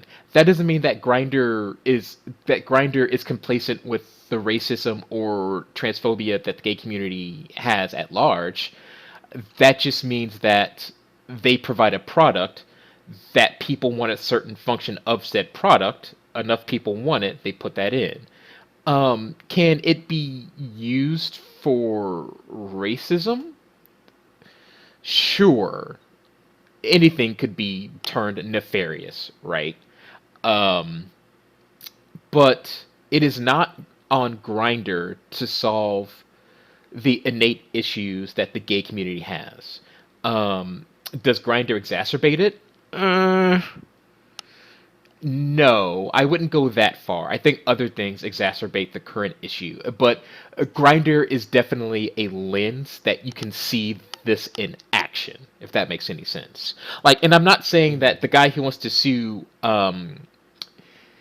his claims are legitimate, right? Like the one text that he got was, "Can an Asian be hung?" or whatever. Yeah, that's shitty. I would be hurt if I were Asian and I got that text, right? Yeah, that's shitty. I understand. But that's not Grinder's fault that dickhead sent you that message, right? I Sure. I just think this is an overall problem that people are looking at the problem through the wrong lens. As far as suing Grinder, this goes nowhere. Like, this absolutely goes nowhere. Like, Grinder, that I mentioned this when we were talking about this before. That's like if I were to sue Twitch because I was watching the League of Legends stream and people were being racist. Like, it's not Twitch's fault that Twitch chat is Twitch chat. It's a Hmm. deeper problem of anonymity on the internet that just happens to be seen through Twitch. Hmm. But that's what I think about it. What do you think?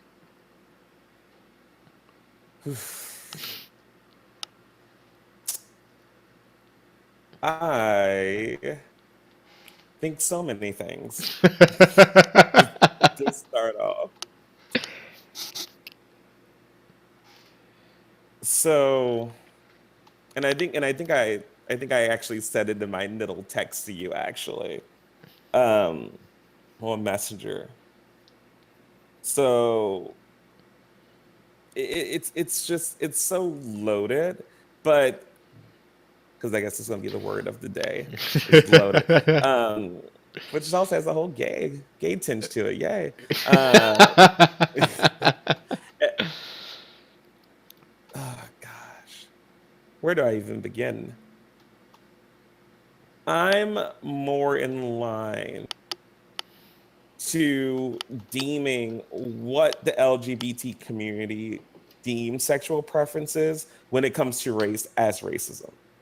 I'm more in that boat. And that's only because whenever it's used, it's so exclusionary.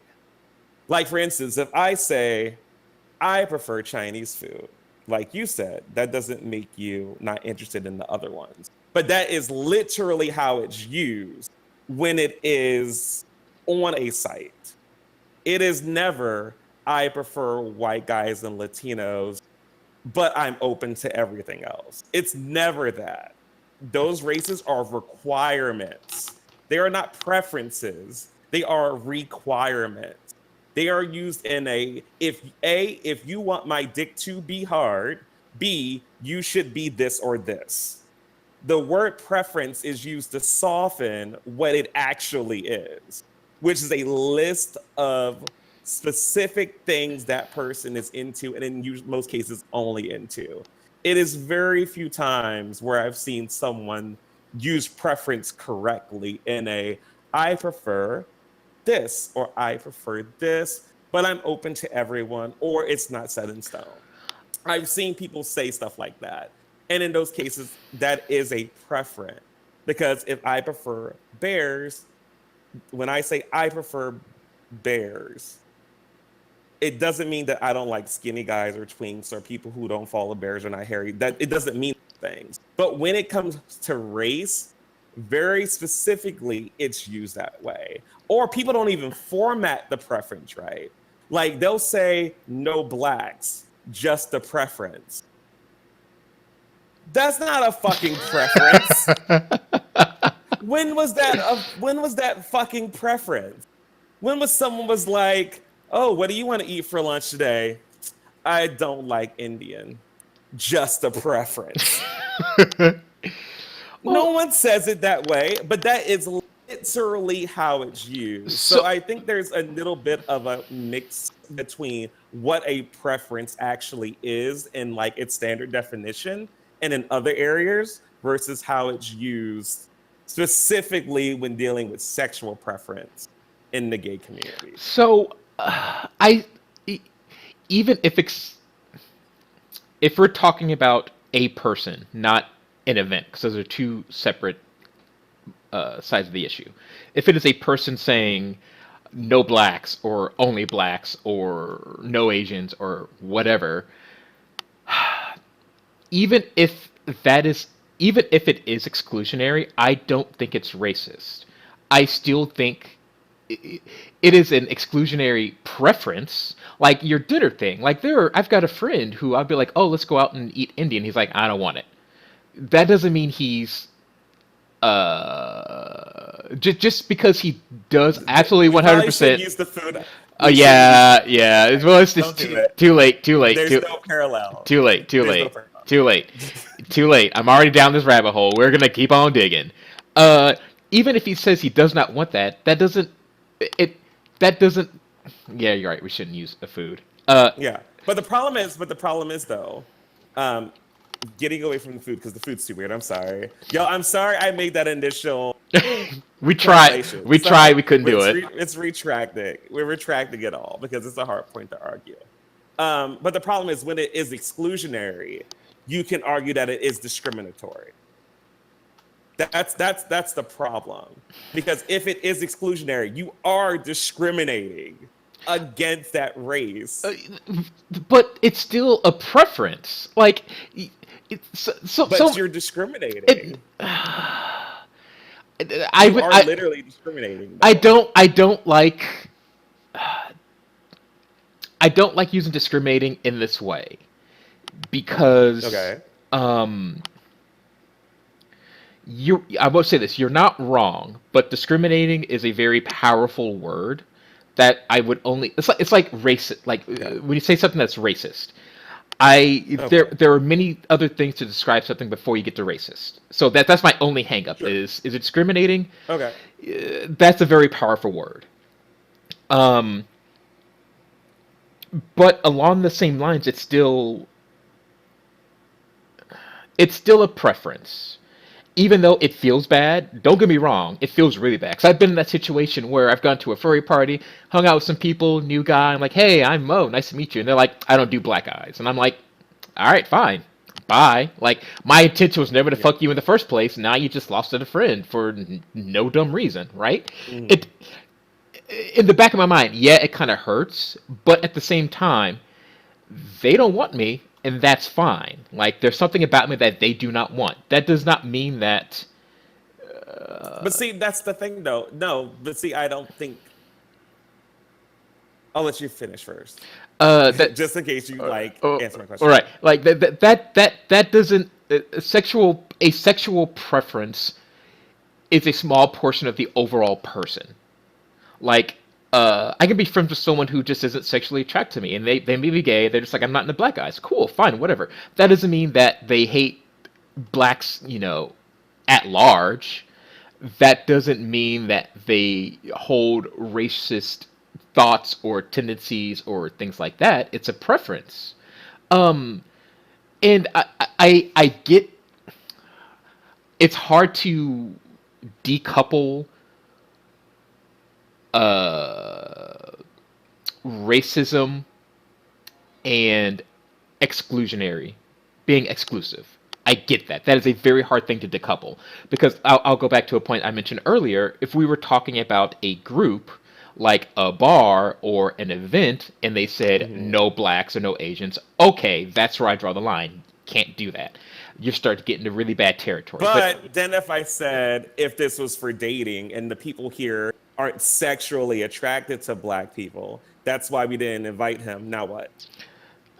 I mean, there are black dating sites. There are farmers dating sites. There are other sites that say Mhm. that highly suggest. They may not say no whites allowed, but Yeah. but there are very few white people on Black Planet, right? There are very few city folk on Farmers Mhm. Only, right? So, I mean, that argument really doesn't Mhm. hold water because it's generally But that's a little, it's generally accepted that we can be mostly but that's exclusive. different. How's that different? But that's different though. Because let's say farmers only, right? For some reason, and this goes into the multiple layers of why I feel it's racist. Hmm. So there's multi tiers to this, not just like definitions. Because to me, you're either being discriminatory, you have some sort of prejudice against them, just because it's not wrapped up in every aspect of your life. You still do hold that there. So to me, a one to one in that topic when dealing with another race, you're pretty prejudiced against them. So just for me at that point it goes there, but the second part is why, because usually when you're talking about a preference you have some sort of reasoning, like usually like when you prefer something there's some sort of active component of you that's deciding that, oh, I don't like Indian food because XYZ, some portion of the food, Hmm. whatever, the spices. So there's some reason as to why. Hmm. So, for instance, on something like, so just because I'm on Black Planet and the site only has black people, doesn't mean none of them black people dated a white person before. That doesn't mean that. Them just being on there does not mean that they don't still date other people outside of what that shows. Um, they might prefer it, but nothing about them being on there dictates that they still don't date other people of a different race. Same thing with the farmers. Are you telling me people only, literally only date farmers ever in their life? No, no, they don't. I Don't mean, they no, don't. no. I mean, Anyone on farmers only, anyone on farmers only does not only date farmers. I mean, They so would like to date other farmers because it would make sense for them to, because they understand their lives. Therefore, they would prefer to be with someone who understands them. That is how a preference works. There's reasonings to the madness that makes them want to be there. That's why they're interested in farmers only. But they do not say, I don't ever date bankers, I don't ever date lawyers, I don't ever date I mean, you custodians. don't know that though. Like, I mean, I could. It is you can. No, No, sure, by percentage, yes, I am sure there are some people on there right, who only do. which brings me But back to my point is that if those sites would not exist if people didn't only want that. Like, I mean, you're not wrong in saying like we don't know that people on blackplanet.com, we don't know if they may date outside their race.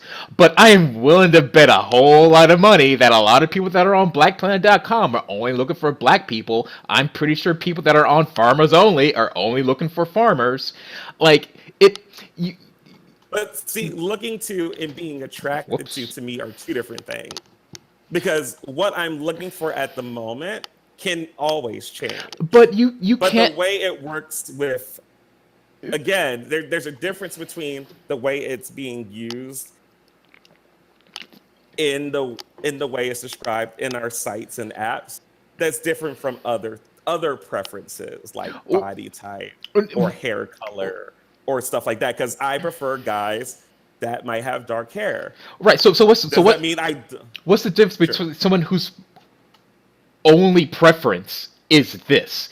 Like, because the only argument is like my preference is this. Like, I really want this, but I'm willing to broaden it for certain things. There's some people who only like this. Like, I have a friend who will only eat hamburgers, plain, with no cheese and like maybe some ketchup. That's the only thing he eats. That is his preference. And yeah, granted, his preference and his boundaries are Yeah. equal to one another. That is still the same thing. The only difference you're arguing is that It's uh, not the same thing because it is the same.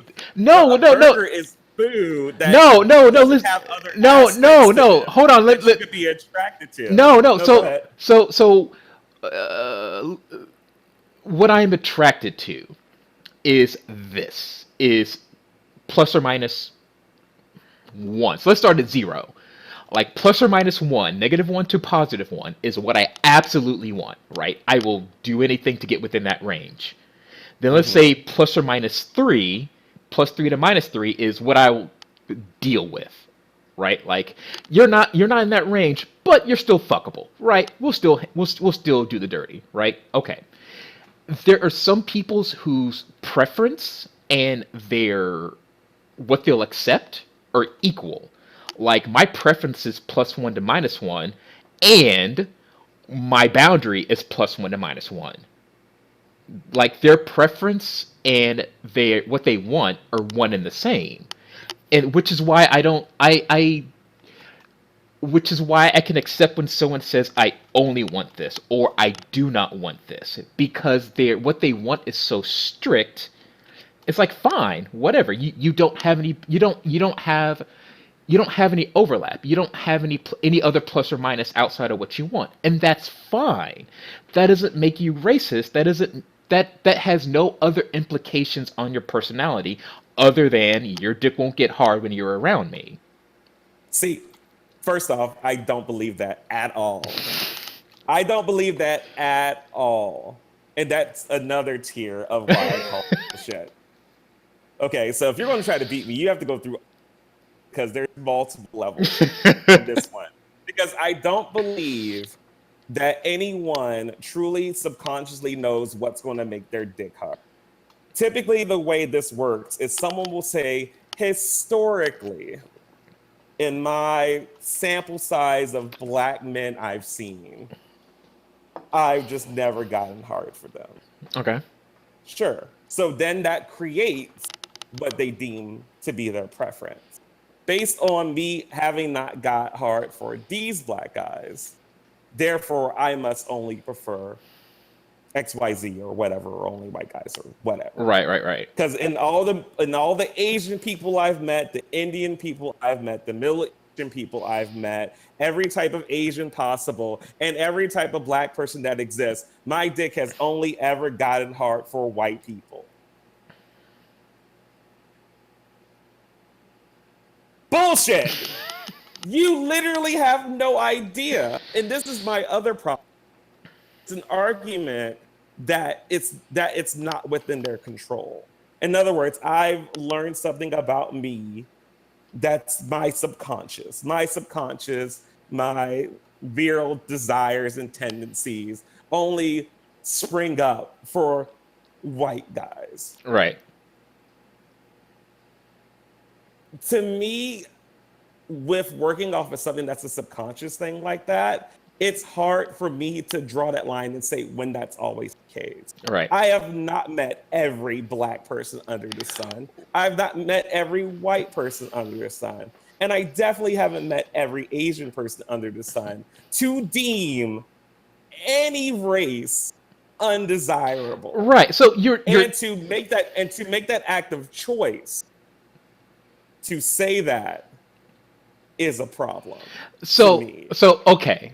All right. I get. So you are correct. Like I 100% agree with you. Um I think it is it a problem that someone says I've met two black guys and never got a hard ergo all black guys are maybe hard? Yeah, it's a problem. But that's not my problem to try to fix. Like I understand how bullshit that argument is. Don't get me wrong, but I don't care. Like because then you run against like people gay guys who meet straight guys and straight guy says, "Oh, I'm straight," and the gay guy's like, "I know what'll make you hard," and like, no, let the straight straight guy be straight, right? Let the guy who doesn't want black guys not want black guys. That's fine. Like, don't test him. If that's what I mean, you're not wrong. He has not met every single black guy in the world. You're right. I'm not But gonna. let's not try to test I'm this. not Let's gonna not try to allow test it. orientation to be related to quote unquote preference. Why not? Why not? Why not? Because, okay, you're literally going to tell me that there are people who have a sexual predisposition innate within them that literally only makes them attracted to or sexually into one race. No, no, I'm not saying Okay, that. so No, then, no, but so then that's not an orientation. no, no, no. My point was that my my And my, it my seems like to me you're. It seems like to me you're more arguing how most normal people would respond to this. That person, which is fine, because I'm the same way. I'm like, fuck you, whatever. Like, I get that, but go ahead and continue. I'm sorry. I'll let you continue. what I'm I saying interrupted you. is there is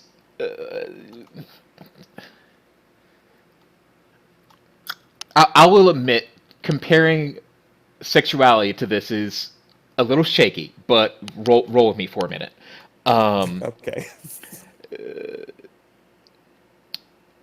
so let's start with straight guy says I'm straight, and gay guy says, "Well, you've never been with you haven't been with every gay guy before. You haven't been with every guy. How do you know that you're not attracted to me?" Right? That is the same kind of argument to saying, a guy says, "I don't like black guys." You're like, "Well, how do you know? Like, have you been with every black guy?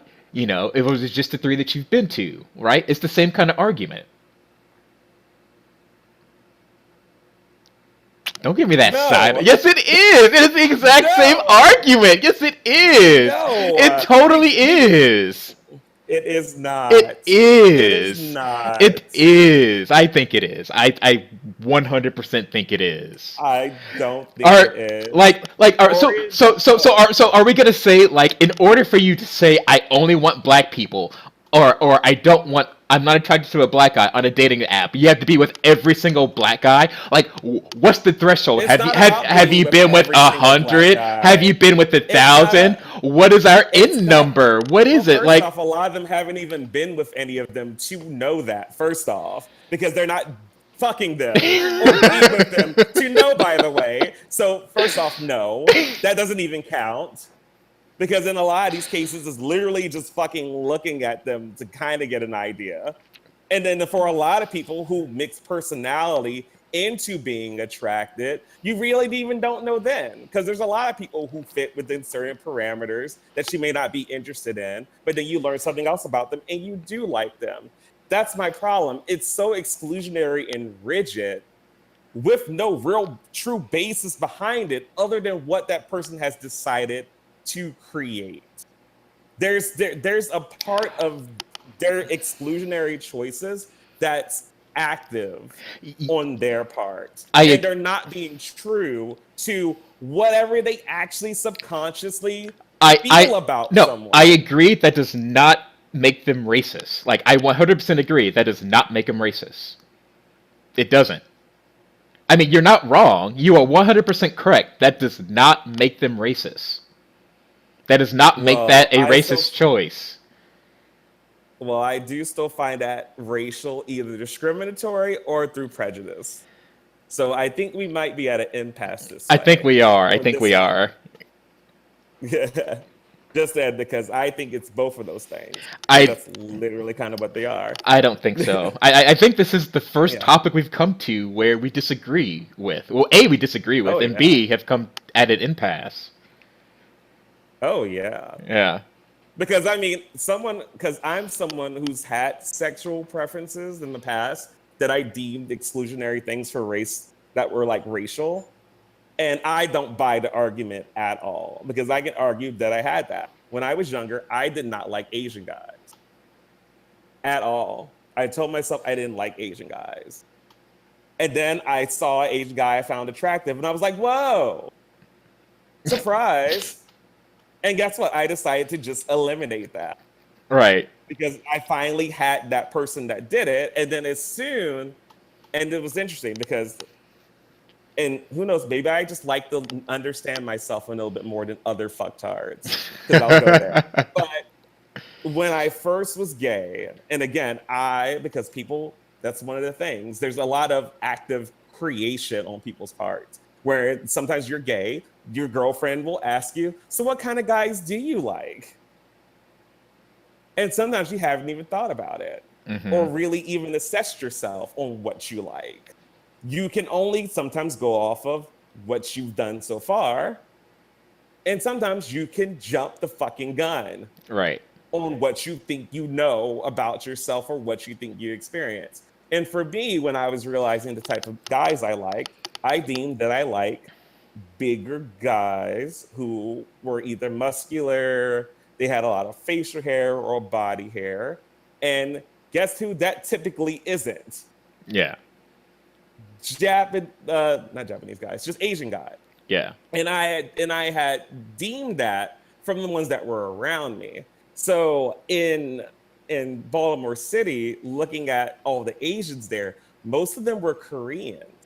So first off the bat, I already fucked up because I mean every Korean, Japanese, Filipino, they're all not the fucking same. Yeah. Like literally, in terms of like their like bodily structure and type. And I went through most of high school not being interested in anyone Asian whatsoever because I had told myself I don't like Asians. And then I was introduced to Japanese bara. And what did I find? Japanese bears. What? Oh my God. That's crazy. Why did I say I didn't like Asians when clearly these Asians do it for me? And Yeah. then once I accepted that I did like these type of Asian men, I ended up being open to just all Asian men. So my mind didn't even go to, okay, well, I hate all Asians except Japanese because Japanese can be the bears that I want them. Right. I didn't even go there. I was like, oh, I can find them attractive. And from then on, I just fucking did. Same thing with Middle Eastern people. It was based off the same thing. I still had Middle Eastern people in the Middle Eastern only section of the restaurant saying, nope, not going over there, not interested. Until I went to fucking college. And then lo and behold, were there a lot of fucking Asian people, not Asian, Middle Eastern people. Why? Because even though I had told myself that, I was not trying to live by that or by that preference Hmm. or by that standard or by that requirement. I just was like, if I see you and you're hot, you're fucking hot. Regardless of whatever I think I know or think I told myself, I let my dick do the talking for itself. And Right. it told me I want to fuck everyone. So, So, now that I hear that, I want to add an addendum to my statement. Um, uh-huh, do I think that being exclusive is racist? No, I still stand by that. However, I uh-huh. do think other racially charged thoughts can lead into it, but I think it works one way but not the other. Like if you're already predisposition to not like blacks because you think the blacks are, or let's do this way. You don't like Mexicans, you think Mexicans are taking your jobs, right? Let's say you start there. Uh-huh. That can affect how you think about who you fuck. Got it. That makes sense. Sure. But I don't think it works the other way around. I don't think sexual preference necessarily leads to those kind of thoughts. Like just because I'm not Yeah, attracted to I Mexicans doesn't make me think that they're taking my jobs. You know what I mean? I don't think it works in that no, direction. and so I think the impasse for you is what you just explained. And I think things can be in their own ecosystem racist, despite it leading to the person on the app site ignoring me because he has to go to his KKK rally. Like, and I think that may be like the real big difference here is that I think in and of this self in this situation, that action to be exclusionary can be racist. I Hmm. do not think that wholly makes that person a racist across the board, where they want to burn down black schools and do all this other dumb shit. Right. I don't see it that way. But I do think the act in and of itself, in its own little bubble, is racist, Yeah, and I because it's think either A, discriminatory, or B, you're choosing other races to be superior over other ones, not for anything else other than aesthetics, which you could, again, white people are aesthetically more pleasing, or like whatever, like right. all the little nuances and subcategories of racism, whether it's discrimination, prejudice, superiority, all those things fall in the sexual preferences of race. Yeah. You are making those decisions, Yeah. and that's race. And mine is the exact opposite. I think that sexual preference can come from outside things that may be racist, but the act of exclusion is strictly on a sexual base, is not racist.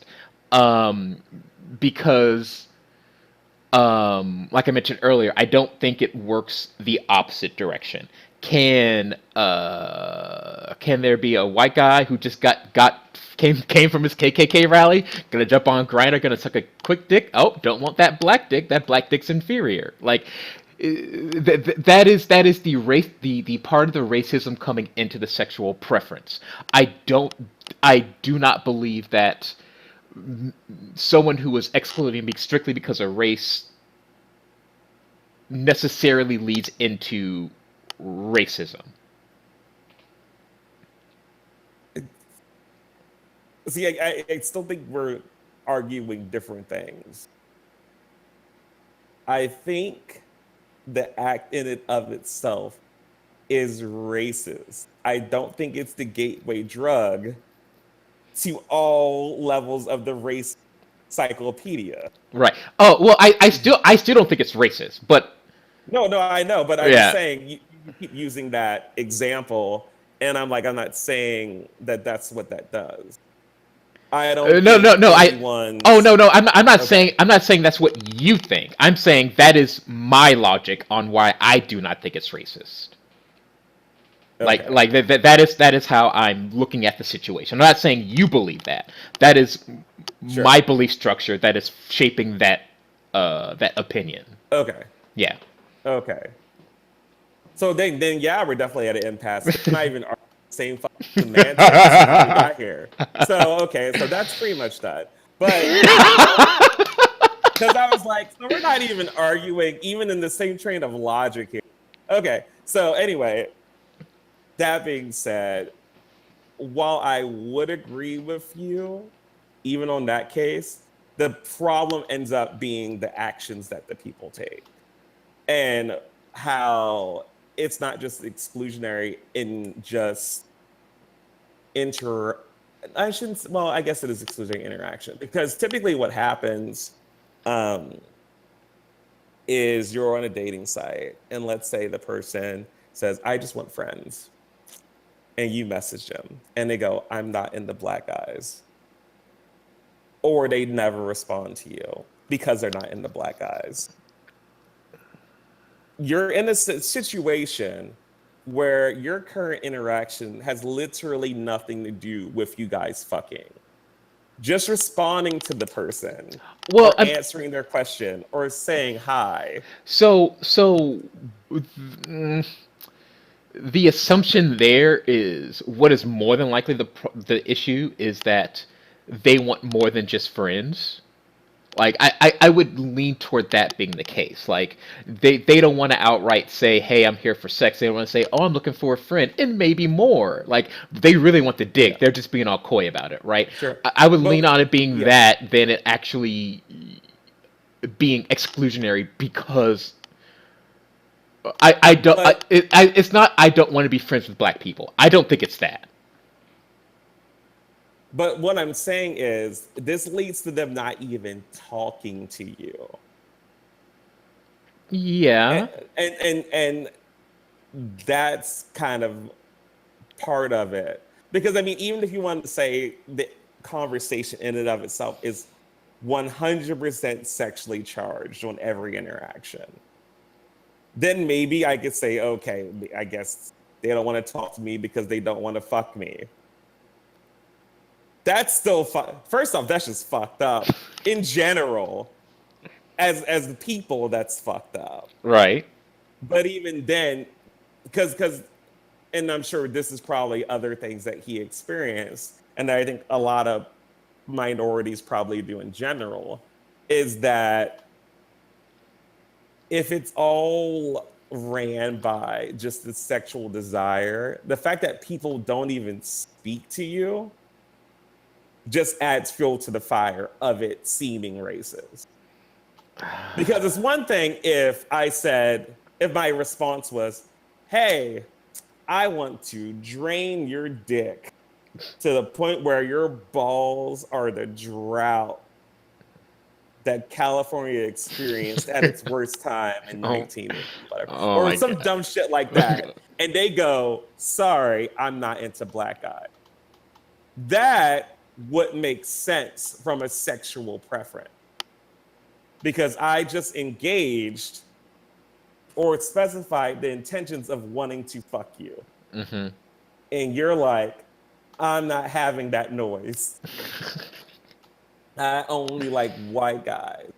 But your answer, you say, hi, how's your day going? And the response is, sorry, I don't like black eye, which I've personally received. And also, I could go through literally Saber's entire A for A and pull pages of basic common interactions of, oh, that's cool. You like video games. Me too. What are you playing on PS4? Sorry, I'm not into black guys. What if that's the game they're playing? Was sorry, I'm not into black eyes. And Fuck this racist ass game. it's just a misconnection. They could have been great friends, but Saber thought he was being racist. Exactly. Oh gosh. First off, there's so much. How does? Where's the reviews on this game? Second of all, where can I pre-order it? Because that sounds like a terrible game, but I want to see how bad it is. Exactly. Um, So that's another part of it too. I mean, That adds fuel to this fire because so my pushback would be it, you don't know. literally those interactions happen. Right, but you don't know what the other person's true intentions are, right? Mm, Because like if you're under the assumption that hey, what PS4 game are you playing? They may mhm, just be on there for a dick and they just don't want your dick, right? Um it's mhm. all about you're you're making an assumption on the other party at that point, right? And uh I mean, don't get me wrong, that sounds bad. Like, could that be considered Oh racist? no, it's not. Sounds bad. It is bad. Right, right, but without knowing the true intentions of the other party, like Mhm. I hesitate to say I hesitate to Actually, this might be a comment situation even where I further could on it. argue. Oh, this might be a situation where I could argue that sexual preferences lead into potentially discriminatory interactions because you don't even speak to the people you don't want to fuck. Right, but then my arguments still stay the same. Like unless you don't know what the other because the argument on race on it being racist rests on the actions of the other person or the intentions of the other person. And if you don't know that, how can you even start to say that's being racist in the first place? I don't know if it's necessarily about the intentions because there's so many people who do pretty racisty things and don't necessarily mean to be degrading or mean to Like, do these things. all right, Their actions. So, Sure. so remember we were talking about Riot and how like there may be females that are like one with the crowd and they don't particularly Hmm. think that is racist or not racist, Yeah. sexist. This is the same. Sure. This can fall in the same kind of situation where yeah, Hmm. it may look like they're being racist, but they're probably not. And that's what I mean overall is in. Intention means a lot. And there are a lot Sure. of things that may look racist or may look exclusionary, and they really Mhm. aren't, which is why I'm not willing to take that next But step. they are, though. In this case, they literally are. You are excluding me from fucking you. That is exclusionary.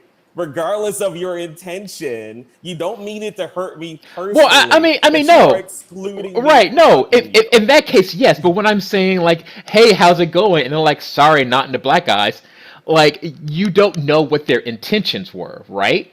I mean, you could kind of infer, but or when you say, "Hey, how's it going?" you get no response, you can't be like, "That motherfucker racist." Like you didn't even get a response. How do you even start to even like put together that argument, right? And Sure, in that case. But in the other one, I think there's more. But sure, in this idea where they did respond, right, yeah, it but could be 1,001 things. They could be shitting and not on their phone but somewhere. right, but even when the response is like not into black eyes or some other response that like again with using the word like discriminatory or using the word racist, like that has such a high bar to clear with me to even start using that word, and I don't Hmm. think in this case I'm willing to call that act racist. Is it Hmm. bad? Sure. Is it a feels bad moment? Okay. But I kind of stopped there. Like I'm not willing to rally the troops against racism in this particular situation. Hmm. Well, too bad, because I got the pitchforks and the torches, and I'm gonna fuck you up.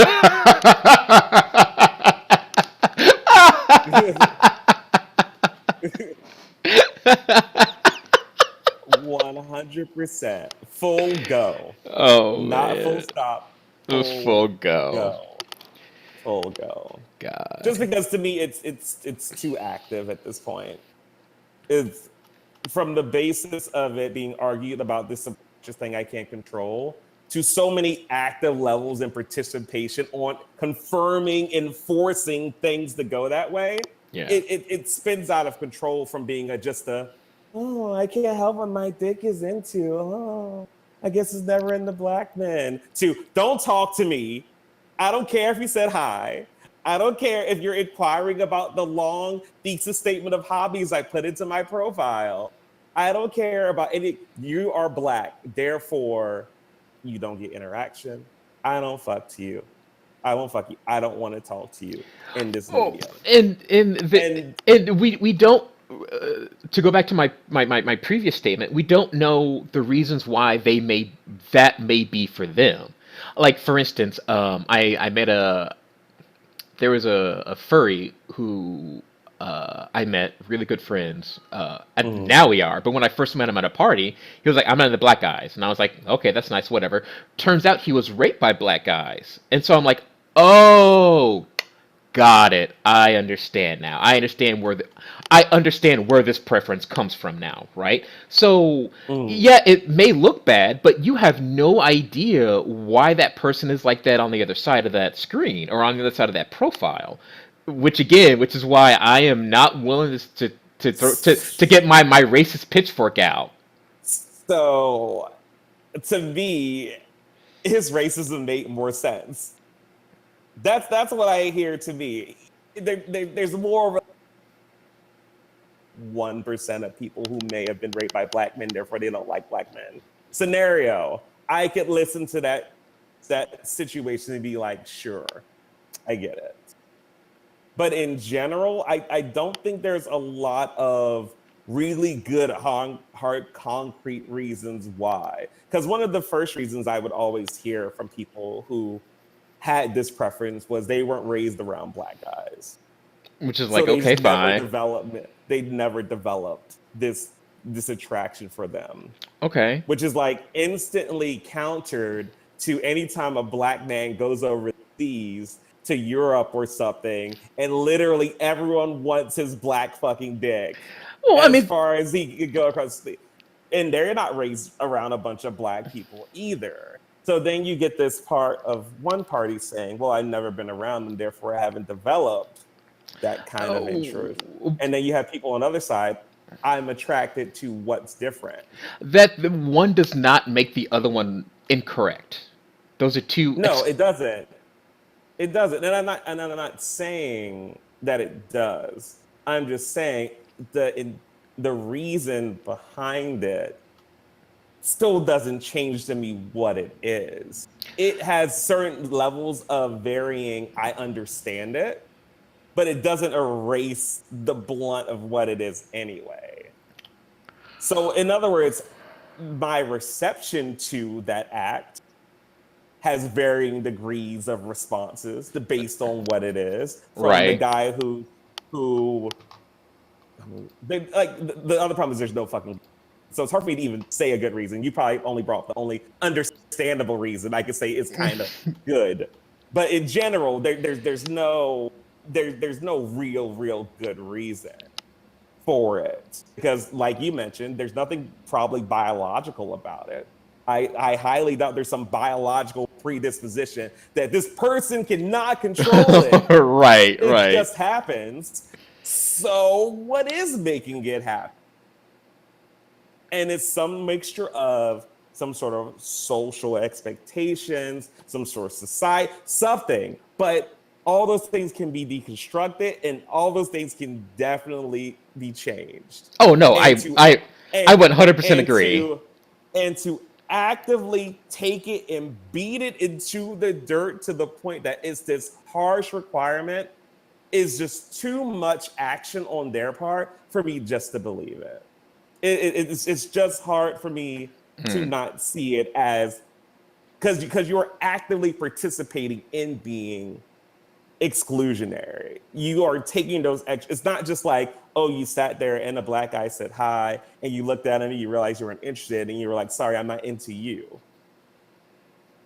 It's clear the field. I'm building a wall. No people of color passes this line, Right. regardless of what you might look like, regardless of your personality, regardless of all these other things that make you you. I've decided your skin color is the one thing that passport into the US. Yeah. And that's like my big issue. It's too active. Hmm. When you go Okay. into a profile and you draw that line, you make that hard line that I will never do you, or I will never talk to you, or various things. And again, a lot of it, I will agree, intention is sex. Therefore, they may assume that they're wasting time even speaking to you because they can't get sex, which again, dick move, problem. Right. But even then, it's still like, what the fuck? Like it's just too. It's and that's why I'm sorry we had to go through this because there's so many levels to it. But it boils down to me that your preference isn't something you simply just have. You've been affected by something maybe, and you've created this preference. Something about you has created this notion that you only like this thing. And that's why it's different to me when it's a preference to say, hey, I prefer bears, but I am also into these other things. Because Hmm. that makes more sense to me in that case. But when it's like, no, just this or only this, you you are pushing that yourself. You have some sort of subconscious agenda where you feel it has to be this way. Right. And that's why you're so rigid to not even talk to someone of another race that you don't like because you're just not having it. Hmm. So that's why it sits in the because it's just too much rigid. Right. Right. It's No. too No. No. much. And I mean, like on that part, I 100% agree with you. I think we've been around multiple times about that. Oh, sure. I just wish that We're If on we were to lap four. take if we oh my god, stop.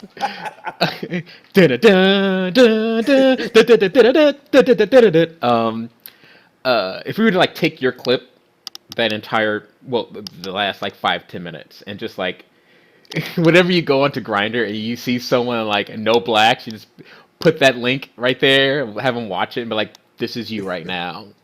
Change yourself. Get some help." Yeah. But yeah, that was a long talk. I really enjoyed that. Yeah. Yep. See? So now people can understand that there are totally things we don't agree on. Exactly. Though I Exactly. do think the black audience will totally be on the side, so they're gonna hate you. I'm sorry. That's fine. Black people already hate me anyway, so whatever. You're just an Uncle Tom. What Oh are the other man. words that they say? I think it's Uncle Tom. There's some other one that they say that I don't remember. You're too dark to be yellow, so they can't call you a house house Negro. Because black people will always find things they hate about each other. Yep. Talk about that So one wrinkle in your clothes and be like, you ain't got an iron. You'd be like, damn, nigga, shut the fuck up. yeah, bitch. I just got up from sitting down. The All wrinkle right. was just made. I ironed my shit before I came in here. Fuck you.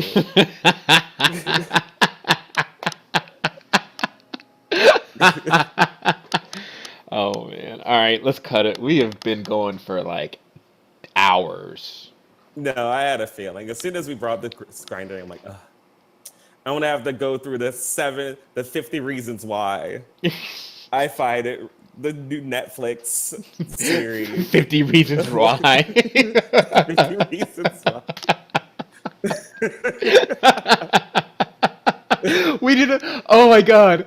Oh, I need to see if Jay will do this for me. I wanted him to make a Photoshop cover of a game that says I don't do blacks or whatever. What was that game name that we came up with? Oh, God, what Oh, is it? I'm not into black I'm not into guys. black guys. I want him to create like a The PS4. game. Yeah, the game. And have And that be you know like how you beat it? You know how you beat it? You open Grindr, go to preferences, remove black guy, save. but I want to see if he'll make that like a thumbnail for the video. I hope he will. I have a couple other ideas I want It's to do too. the digital purge. Oh my god. All right. So let's go Oh ahead and goodness. let's wrap it up.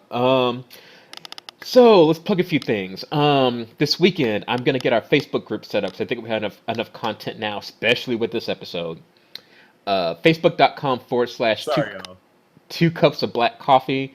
If that's not the URL because that's actually taken, I will unfortunately have to edit this video and put the correct URL. But it should be facebook.com// two cups of black coffee. We were gonna post when we stream, which happens to be every Thursday at 7:30 Central Time. Figure it out for your own time zone, so I don't feel like doing it right now. We're going to post clips from our episodes as well as when we're going to be streaming the live show every Thursday. Um, Me and Alizar are going to be streaming soon, as early as maybe tomorrow. I don't know. Currently, we're going to do Path of Exile because that sounds like a lot of fun from the game mode that he just relayed like hours ago. So I think that'll be the first thing that we stream. I'm going to start streaming Oh, you're not here. gonna do magic? Say what? Are you still gonna do magic or not? Oh, yeah, I was getting to that. Oh, okay, my bad. I'm gonna start streaming starting in September, probably this week coming up. Twitch.tv/ Skeptical Minotaur. I'll be streaming mostly Magic. I may start streaming some Destiny 2 because I mentioned that their expansion's coming out. It's actually pretty fucking awesome. Um, so I'll stream there as well. Um, if you want to catch our live stream, we live stream on YouTube on our channel, Two Cups of Black Coffee. We don't have a URL yet. We need at least 100 subscribers to get our own custom URL. So just search for Two Cups of Black Coffee. If you don't see our two lovely mocha faces, then you're not on the right channel. If you want to send us, Mocha. if you want to send us an email, send us email at twocupsofblackcoffee@gmail.com. If you haven't noticed a trend, everything is at Two Cups of Black Coffee. So search for one of those things, you're gonna find us. That's all I got. Do you have anything you want to plug? No, gosh, not at all. Just obviously the stuff we're going to do together, which is that. Yep. Um, yeah, no. We eventually got to get everything working so they can talk to us and send us comments on Facebook, and Yes, but we'll get it together, guys. that requires like more than one person to be watching us. But we're getting there. We're getting there. In time, I hope. Yep. Um, depending on, no, this won't go up in time. We're streaming. Me and Jay are streaming Shenmue 1 and 2 over the weekend. But I don't think. Oh shit. Yeah, I don't think I can get this. Rio. I don't think I can get this up in time. So next stream or next time we stream out, I'm learning how to video edit, and I think my first project is gonna be that. Well, editing this too, but whatever. Wasn't Shenmue 3 crowdfunded? It was, and it got kickstarted, and it comes out next year. I want to say, or the year after. Ooh. Yeah. I'm so glad. I love Shenmue. Talking about Dreamcast Oh my realness. God, Dreamcast was the best system. It was just so. It was not supported right. It Sega. It wasn't. was so ahead of its time, and Sega just blundered it. I'm pretty sure we would not have had the kind of online revolution of gaming if it wasn't for that 56K modem on the back of that Yep. Dreamcast. Yep. Out Trigger. Choo What else Choo was there? Rocket. Oh, Fantasy Star Oh Online. yeah. That shit. Quake was on there too. Hmm. Dang. Some weird, horrible game called Alien Invader. Trash, but I Oh remember playing yeah. it. Yep. It was like there's U.S. people, like the U.S. armies versus aliens. Oh, but it's like airplanes and tanks Mm, and stuff. Oh, Dreamcast. yeah. So, yep, that's all the things we got to plug. You got any comments? Leave them in the comments below or email us. I'm not gonna say everything again because I'm out of breath for the past like 3 hours. We've been talking because black folk like to Yeah, we've been talk. at it. Yeah. All right. What y'all Well, served up for? yep. Enjoy your 2 cups of back coffee. That's Just right. yeah. All And right. just remember, guys, y'all were so busy serving looks and serving tea, you forgot you should be serving God. I'm gonna just end it right now.